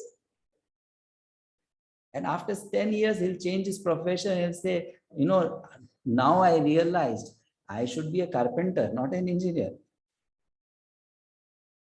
Why? because there's a problem in the input. So this problem happens. It's called Varna Shankar. Chaos in society. Chaos. And all of you might agree with me. I don't know, you may not. Don't you think at present times we have so many people in this world who are doing what they are not supposed to do? Right? They are just doing what they are not supposed to do. And who suffers because of that? They suffer, their family suffers, the society suffers. That's called Varna Sankara. Okay, Govardhan Dari Prabhuji. Hare Krishna, Prabhu. Hare Krishna. Okay. I have I have different questions and comments also. One comment was regarding the first question of that Prabhu who was asking about if non-Indian people, they has no Shraddha ceremony of these kind of things. Well, I grew up in Christian Orthodox family from Middle East. So I can tell you, because most of the Indians, even our Indian preachers, they speak in many times in very wrong way about the Western culture, because lacking of information is normal. So in different religions, at least I can tell you about the Judaism, Islam, and Christianity, there are also ceremonies for all these kind of different way, but according to their belief they has, we can say, samskaras, when baby born, when different kind of ceremonies. Yeah. So there is not lacking of, but as you say, in the present time, the modern families, they call modern, they are not interested. But I believe they are doing most of this because it's something like became social. Culture. So they are performing this. Yeah. Yes, it's kind of social activity with the gathering and all these kind of things. So they are doing, but they don't understand. This is another thing. And okay, I have a question, Prabhu. Yeah, I'm saying it's the same problem in India also. People are doing because it's a part of culture, but they don't know why it should be done. Okay, now a new question came to my mind. What about if they don't understand, but they do? They will get the benefit, yes. They get the benefit. If they do it correctly, they get the benefit. They may not understand why it should be done. Prabhu, one devotee was asking in a lecture I was listening a few days ago. He was asking about what is the process of the departuring from this body? How is the process? Or what is the process? What's the question? And the second question related was, how long is taking to get a new body? And the third was, how is possible to know the next destination? So I would like to know your opinion about that. This question I asked Prabhu in the class. Did I ask this question? I don't think so. Okay. So your first question is, what is the first question? How is the process to live in the body? How is the process? Now, if you, I don't know to what extent you want the answer to that. It's little strange. That question is little very strange. Long answer to that, because it depends on who is leaving the body. In Garud Puran, it is explained in terms of who is departing. Like for example, if it is a self-realized soul leaving the body, the process will be different from a sinful person leaving the body. So it's not the same. It's not the same. Now, if you want to know about what happens to people in general, then Garud Puran gives a very long description. Right? That the soul in the body, when the soul has the time to depart, then a particular hole in the body, we have 9 holes, a particular hole in the body will get illuminated and the soul will see the light. So that will give the soul the hint. This is the direction in which you have to move. You know, and that creates the path for the soul. Now, this is a very subtle path, not like we make roads and rails and things like that. It's a subtle path created for the soul to march on. Some souls, they voluntarily decide to move. If they do, okay. And if they don't, then the god of death, 𝗪𝗵, sends his constables that you go, pull him out. He's not coming. So they come and then they take the soul and force the soul to leave the body. Now then Garuda Purana explains, once that soul reaches that light, comes out of the hole, then there is some other path taking to the next destination. It's a very long description. Next question, how long does it take for the soul to get a new body? Again, depends on the soul. Depends on the soul. Like for example, those who are pure devotees of Krishna, for them, the next spiritual body is like this. They don't have to wait. It's just like this, right? But for those who are not, they may have a period, waiting period, and it will be different for different living entities. So that's how it is. It's not, there's no short answer to this question. it is so much based on who is being, talked about. Okay, Prabhuji. You mentioned something about 7 months. No, the Prabhu was asking this question. Satyadev Prabhu was saying that he heard somewhere it takes 7 months for a person to get a new body, right? That was his point. So I said it's not the same for all. For some, it may be 7 months. For some, it may be 7 years. For some, it may be 7 generations. Right? Thank you, Prabhu. Hare Krishna. Hare Krishna. Okay, Vindarani Mataji. Hare Krishna, Prabhu. You teach us today that Chanakya Pandu instructions are given in certain circumstances like time, place, and context. So my question is, what should be our criteria? Which religious principles should be applied in contemporary times? I ask this because another ever fresh debate like this, that women are not so intelligent. Another debate is if women today should be Vedic or not.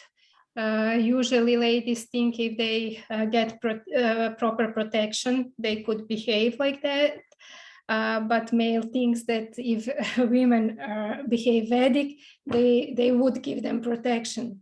So I wonder that by which criteria we can choose what should be applied today. Okay, good question. So you see, we have to look at the instructions, and also we have to look at the culture in which we are living. We have to look at individual circumstances and situation. When you study the Shastras give us a general idea. But then it all depends on what is the setup in which I am? What is my environment? Like, I'll give you an example, Mataji. Let's say there is a lady who had a husband, and then the husband betrayed her, made her pregnant, gave her a child, and left. Okay. Now, in the Vedic times, there was a system that such woman would be protected by the king of the country, by the state. She would be given a house. She would be given all the needs for her personal life. So she doesn't have to go out and do a job. She can stay in the house, stay protected. Now, in the present times, if the government doesn't do that part, is it not necessary then for that lady, she will be forced to work? She will be. Now, in that situation, if you call that lady, then no, you are not Vedic, you are going against the scriptures, and such a person is fool number one. It's a fool, because that person doesn't know that the instructions of the scriptures have to be applied based on person, time, situation. Srila Bhaktivinoda Thakur, 100 years ago, he wrote that in order to support the family, if the woman has to work, she can work.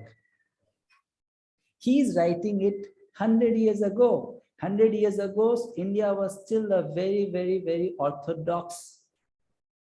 There was a very orthodox system in India, right? It was not modern India. It was an orthodox system in India. But he said, women can work. However, he also mentioned, work in a protected environment, right? But work. So we have to look like that. So what I would say is, in our society and also in the other bigger society, people are wasting their time debating on these issues.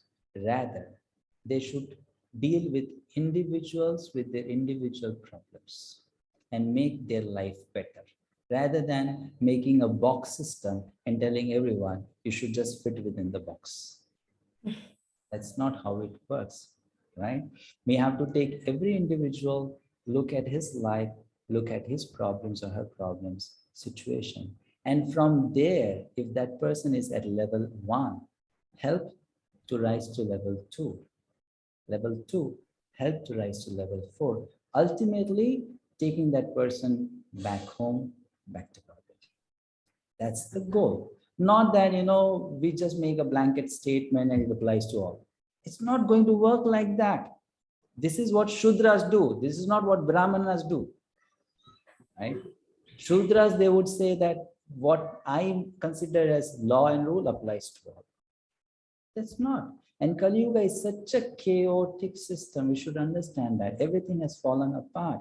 So we cannot imagine or assume that the whole world will have same culture and everything will be same, right? At the same time, I'm also telling one thing, that at the same time, we should not go to the other extent that we just want to remain the way we are. That is also other extreme, that we don't want to change at all. It should not be like that. It should be progressive also, isn't it?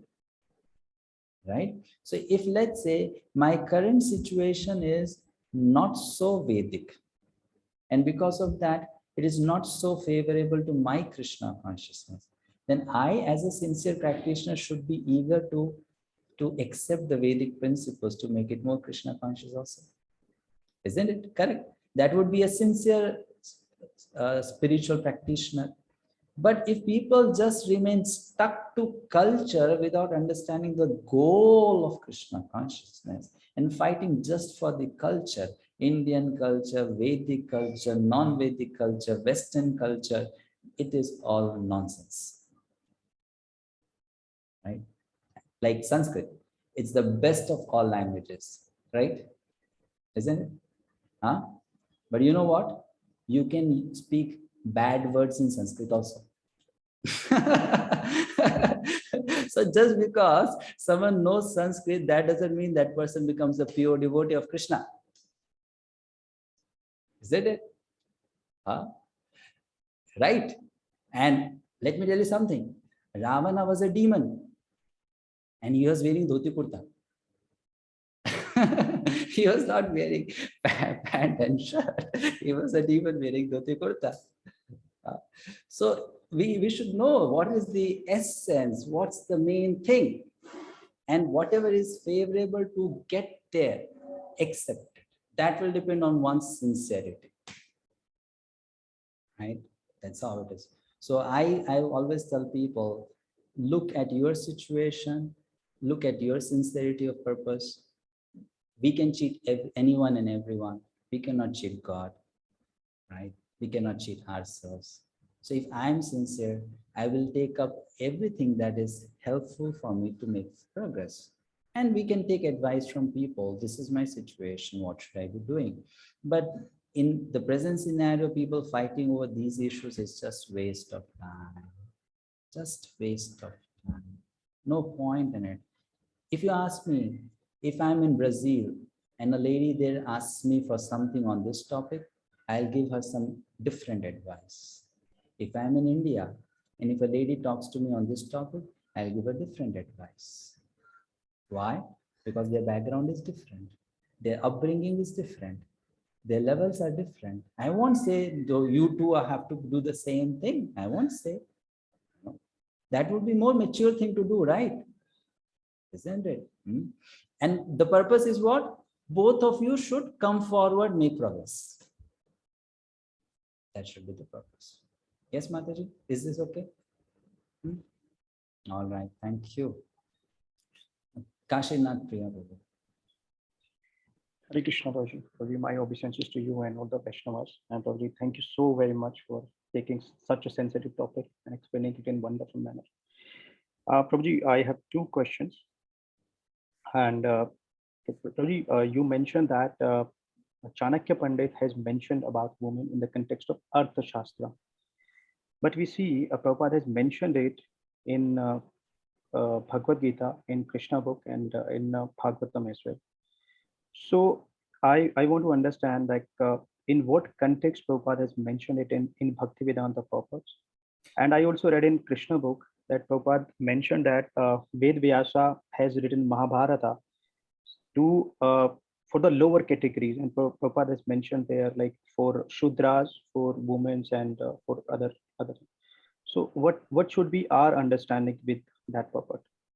Our understanding is that when we say it applies in a context, so that context is a universal context again.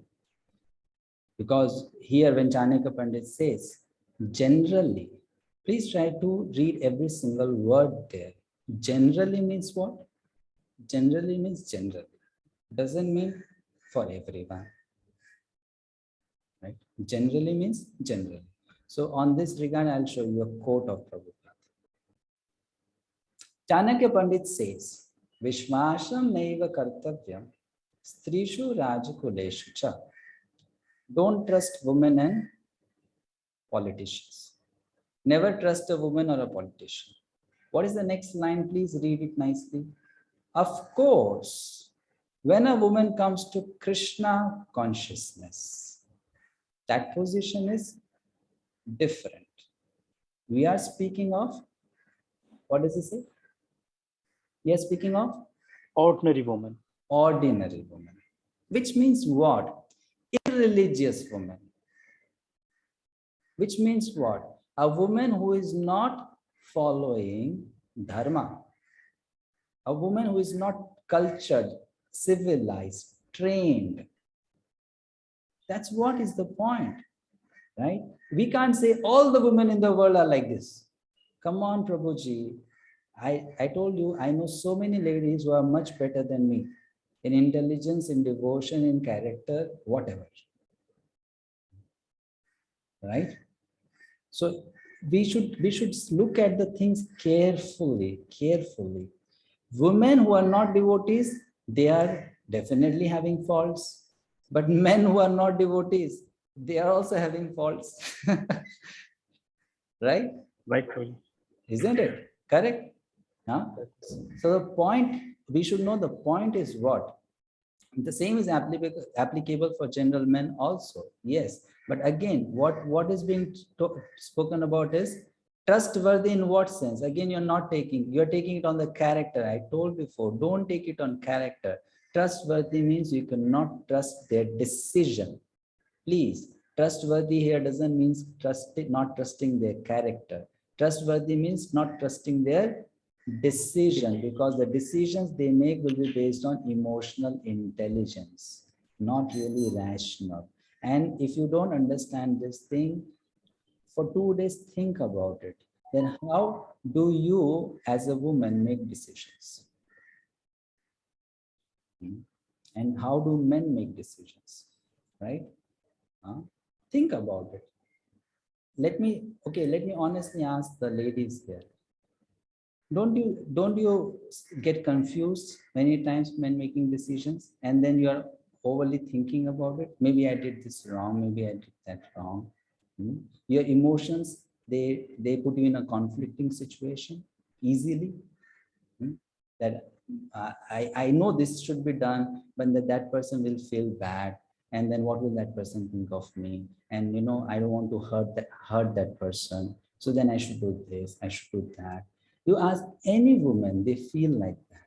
They feel. But I'm not saying, okay, all the women will feel like that. Not all I'm saying. I am saying many feel like that. Many, they feel like that. Some, they will not feel like that. Why they will not feel like that? Because of their previous sanskar. But in general, they feel like that. So if you think you are an exception, don't make your exceptional case the law for everyone. Don't make your exceptional case the law for everyone. You might be an exception. But if you say, I am like this and that's why all the women in the world are like this, then that's an exaggeration. Right? Likewise, there are exceptional men also. And who would behave in a different manner. So try to understand, trustworthy here doesn't mean not trusting their character. One word can take to different meanings depending on the context. Here we are not saying women cannot be trusted in their character. It means not to be trusted in their decisions. I'll tell you a story. You may not know this. Have you heard the name of Indira Gandhi? Yes, Prabhuji. Yeah. But was she a successful woman? Successful lady? Was she or not? Yeah, to a large extent, yes. To a large extent, right? Yeah. Let me tell you about one decision she made. You may not know about her decision which she made. And because of that, what happened? She came to know that the sadhus in Vrindavan, they are having illicit affairs with women. She came to know this. You know? In Radha Kund. Yeah, at Radha Kund and different places. So you know what she did? What was her action on this? She passed a law that all the sadhus who live in the holy places, their private parts should be cut.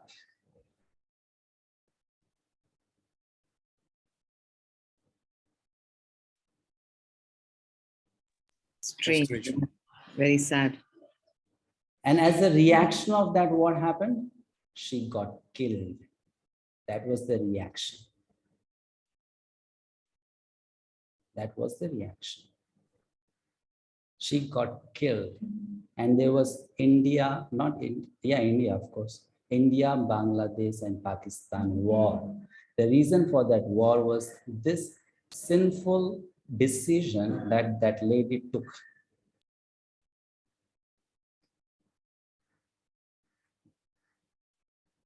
Now you may say, yeah, mistakes can be done by everyone. It can be done by everyone. But the reason she did that mistake was because her emotions, she could not check them. She could not check her emotions. Right? That's why Chanakya Pandit says, be careful. Be careful. Don't trust so much. So we should understand it properly, right? Here it's not about trusting someone's character. It's about how that person thinks. How that person thinks. Now, I'll not give you many examples. I don't want to prolong the discussion. When you go for shopping, take a woman for shopping. If you say, yeah, decisions. So you decide that, oh no, I want this. No, this is not good. I want that. No, that is not good. I want that. Yeah, probably being a Grihastha, I have experienced it multiple times. No one will disagree with this, right? Why? Why? Why it happens? So I won't prolong this, but I'll just tell you something. When we study the scriptures, study it analytically, not emotionally. And study it not thinking just about you as a person, that my experience is something different. Look at it from the larger picture, the whole world, the bigger picture. I made this point before also. Exceptions are always there, but what is the general trend? What is the general thing? How do generally men are? How do generally women are? Think about that. Think about that, you know, generally how it is. Then you'll come to know, oh yes, this is quite correct. This is quite true. Right? So this has to be done. Okay, just quickly, 4 more questions, we'll stop. You're getting very over time. Rasheshwari Mataji. Yes, Prabhuji, I just wanted to ask you, how will we know which member of our family has got stuck and which has gone ahead? I told that already, Mataji, that if the time period is too long, like 2, 3, 4, 5, 6 generations, then you can stop, right? And other is they personally come and tell. 2 options. They will personally come and tell, or the period is very long, 3, 4, 5 generations. So you stop. Okay.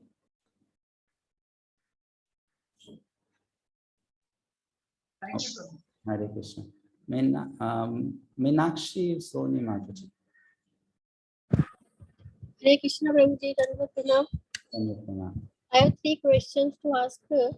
One is regarding that nowadays there are the family issues regarding the properties in the families, and the brothers are fighting in the court for the whole life is wasted. So in that case, whether who will guide that one should fight for his rights, or one should live like the Arjuna is guided by the Krishna, you should fight, and it's a religious fight. I could not understand. What exactly is the question? Question is that nowadays in the family, the property issues are there after the death of the parents. Yeah, the papers, and the brothers are fighting for the properties. So one should, whole life is wasted in that fighting. They are fighting in the court and the issues.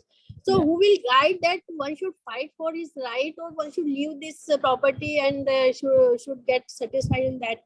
Like with the Arjuna, the Krishna was there, and he was telling that this is religious to fight. I got your question. You're saying 2 brothers are fighting for the property. Who will guide them, right? Who will guide them that they should leave the property or fight for the property? Of course, Krishna will not come to guide them because they are not Arjuna, right? So that option is not there. Now, who else can guide them? If they are really, really honest people, then Krishna will send some people in their life who can guide them. Because Krishna can help directly, or Krishna helps through other people, right? If they want to be helped, they will get the help. If they don't want to be helped, then their situation will remain like that. So it depends on the person. We cannot say, it will all depend on who that person is, right? If that person is really looking for, oh, I want a solution out of this. I'm like in Arjuna's situation. I don't know what is my dharma. I don't want to cheat anyone. I don't want to betray anyone. I just want to be a good person. I don't want to, do something like that. Then yes, if that person is such good-natured person, he will get the suggestion, good advice, guidance from someone. But if there are 2 demons fighting, I'm sorry to say, but if let's say there are 2 demons fighting, right, and both want to stay demons, then help will not come from Krishna. So it's on that person. Who is that person, right?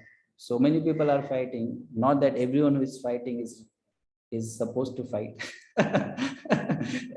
It's not that all the wars that are happening are dharma wars, dharma yuddhas. Right? People are fighting out of greed, out of lust. So they have to look at their intention, and if they are sincere, they will get the help. It's a very what do you say, general question. I cannot give a very specific answer because it depends so much on the situation and who is fighting. Next question, Vinod Prabhu. Hare Krishna, Prabhuji, Dandavat Pranam. Prabhuji, my question is from yesterday's topic. So may I ask? Yeah. Prabhuji, in purport 1.28, Prabhupada is saying that the symptoms of queering up of limbs and drying of mouth and crying out of compassion by Arjun is not due to the weakness, but due to his soft-heartedness and characteristic of a pure devotee. But in purport 1.30, the first line saying that due to his impatience, Arjun was unable to stay on the battlefield, and he was forgetting himself on account of this weakness of his mind. So at once I already explained this before, that when Prabhupada explains Arjuna's situation, he takes Arjuna's in 2 roles. One role is Arjuna as a pure devotee. Other role is Arjuna as a conditioned soul. So he's giving 2 different kinds of perspective. In one place, he's taking Arjuna as a devotee. So then he's writing in that manner. In another place, he's taking Arjuna as a conditioned soul. So he's writing in that manner. So he's trying to give us 2 different sets of lessons using one character. Are you able to understand? In truth, Arjuna is a pure devotee. Any doubt about it? No. Correct. But that pure devotee is put in a situation where there is some confusion in his mind, acting like a conditioned soul. So here Arjuna is playing 2 roles, double role. One actually pure devotee, but acting as a conditioned soul. So Srila Prabhupada is sometime taking one role and giving an explanation, sometime taking another role and giving an explanation. So when you see both of that, there will be a contradiction of ideas. So we can say weakness at different levels. He's explaining weakness at different levels. He's not expressing weakness at different levels. On material level, he's weak. He's expressing it. On spiritual platform, he's a kind-hearted, compassionate soul. Right? So it's two different angles of looking at the same situation. Different angle is there, that's all. Why different angle? To give us different kinds of lessons, basically. Different kinds of lessons. If you talk of reality, the reality is Arjuna is a pure devotee of Krishna. That is the reality. Yes, sir. But lesson, if you say lesson, then taking a lesson and teaching us. Okay, this is a lesson for you. Okay. Yes, sir. Thank you. Okay, last question, Satyadevata Prabhu. And thank you so much to others for waiting for so long. I really appreciate your patience and participation. Yes. Thank you, Prabhu. Sorry, I think it went long, but I'm asking one more. Prabhuji, you were explaining about satisfaction in one of the purport. So how do we define that, Prabhu? Because sometimes by being satisfied from a certain perspective, I'm able to understand. But sometimes by being satisfied, we'll become complacent and sometimes you'll not be able to achieve higher results. Especially if I talk about students or somebody who has business targets. If they're complacent, they'll not be able to go further and achieve higher targets and then meet the given. So how to understand that satisfaction from material point of view when we are constrained in the world where satisfaction is considered as. Okay. So now satisfaction, contentment, how do you judge or evaluate, right? Isn't it? That's a question. How do I judge? This is yes, valid. When my dissatisfaction is pulling me towards greater material accomplishment, then that dissatisfaction is wrong. But if my dissatisfaction is going to support me in my spiritual growth, then that is good. So now I'll tell you a practical answer for this. Once a boy asked me this question, 20-year-old boy. I have just started doing a business and my business is growing. I'm a devotee. I every day dedicate these many number of hours to service of Lord Krishna. Now in future, if my business grows, I'll have greater responsibility. I'll get married. I'll have children. So how will I know whether now I am a more dedicated devotee or have I, become more materialistic? Right? How will I judge? So I gave you one simple answer. If now you are giving 8 hours to Krishna, and in future, your engagements in your other things, what you do, for whatever reason, bring that 8 hours to 6 hours or 4 hours, then you are on the wrong track.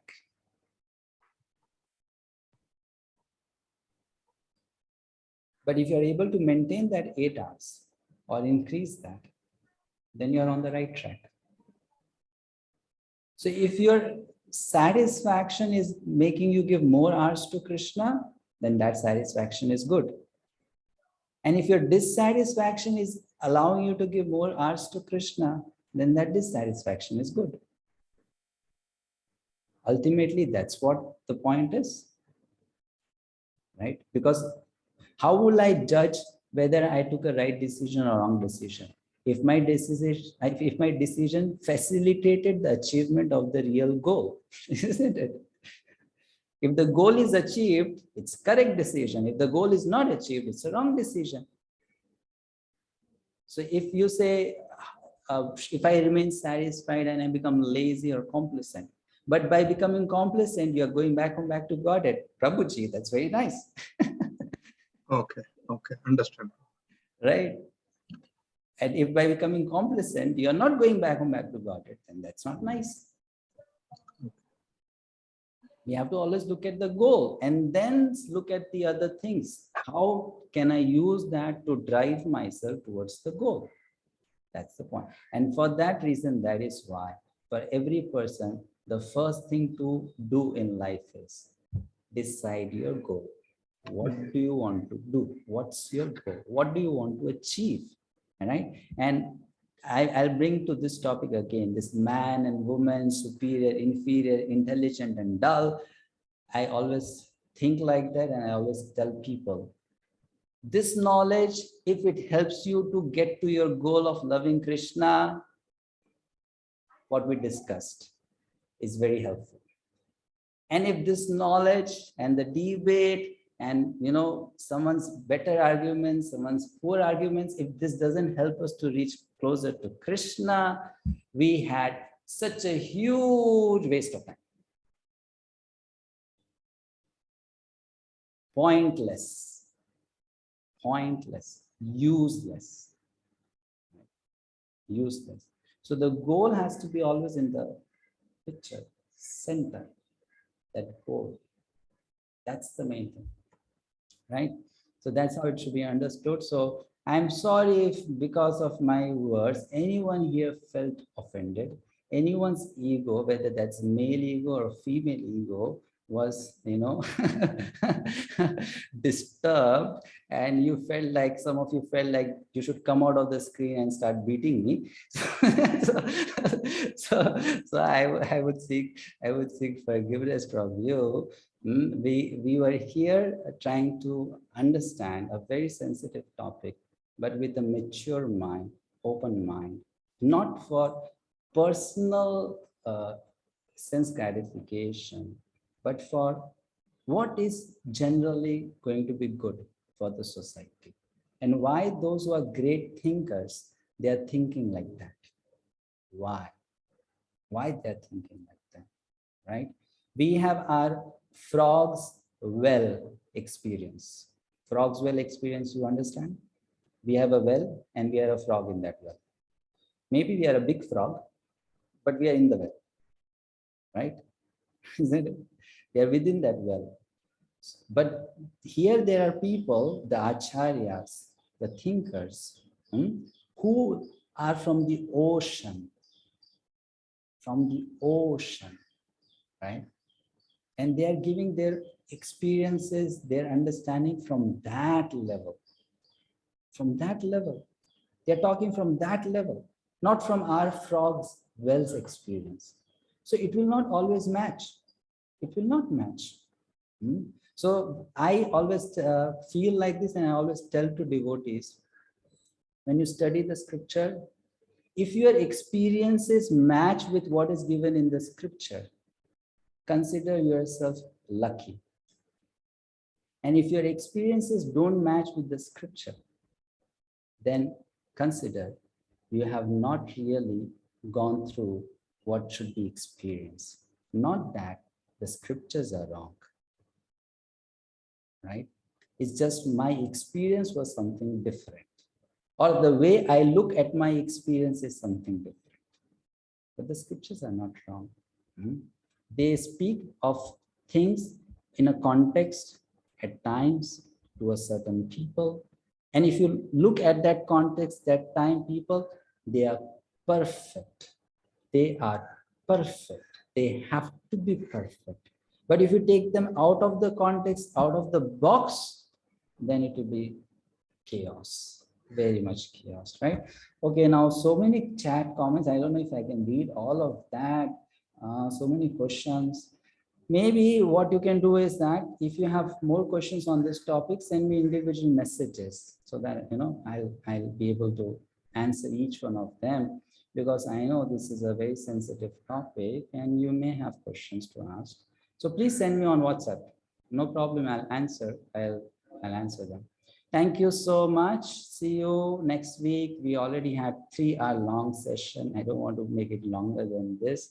Next week, we'll start with chapter 2. But before we go for chapter 2, remember, this week you are going to get a surprise quiz on chapter 1. All of you have to do that. And next week, we'll start with chapter 2. So you have to read verses 1 to 14 of chapter 2 for Saturday session, and for Sunday session, verses 15 to 30. 1 to 14, 15 to 30. Thank you very much. Srila Prabhupada ki jai.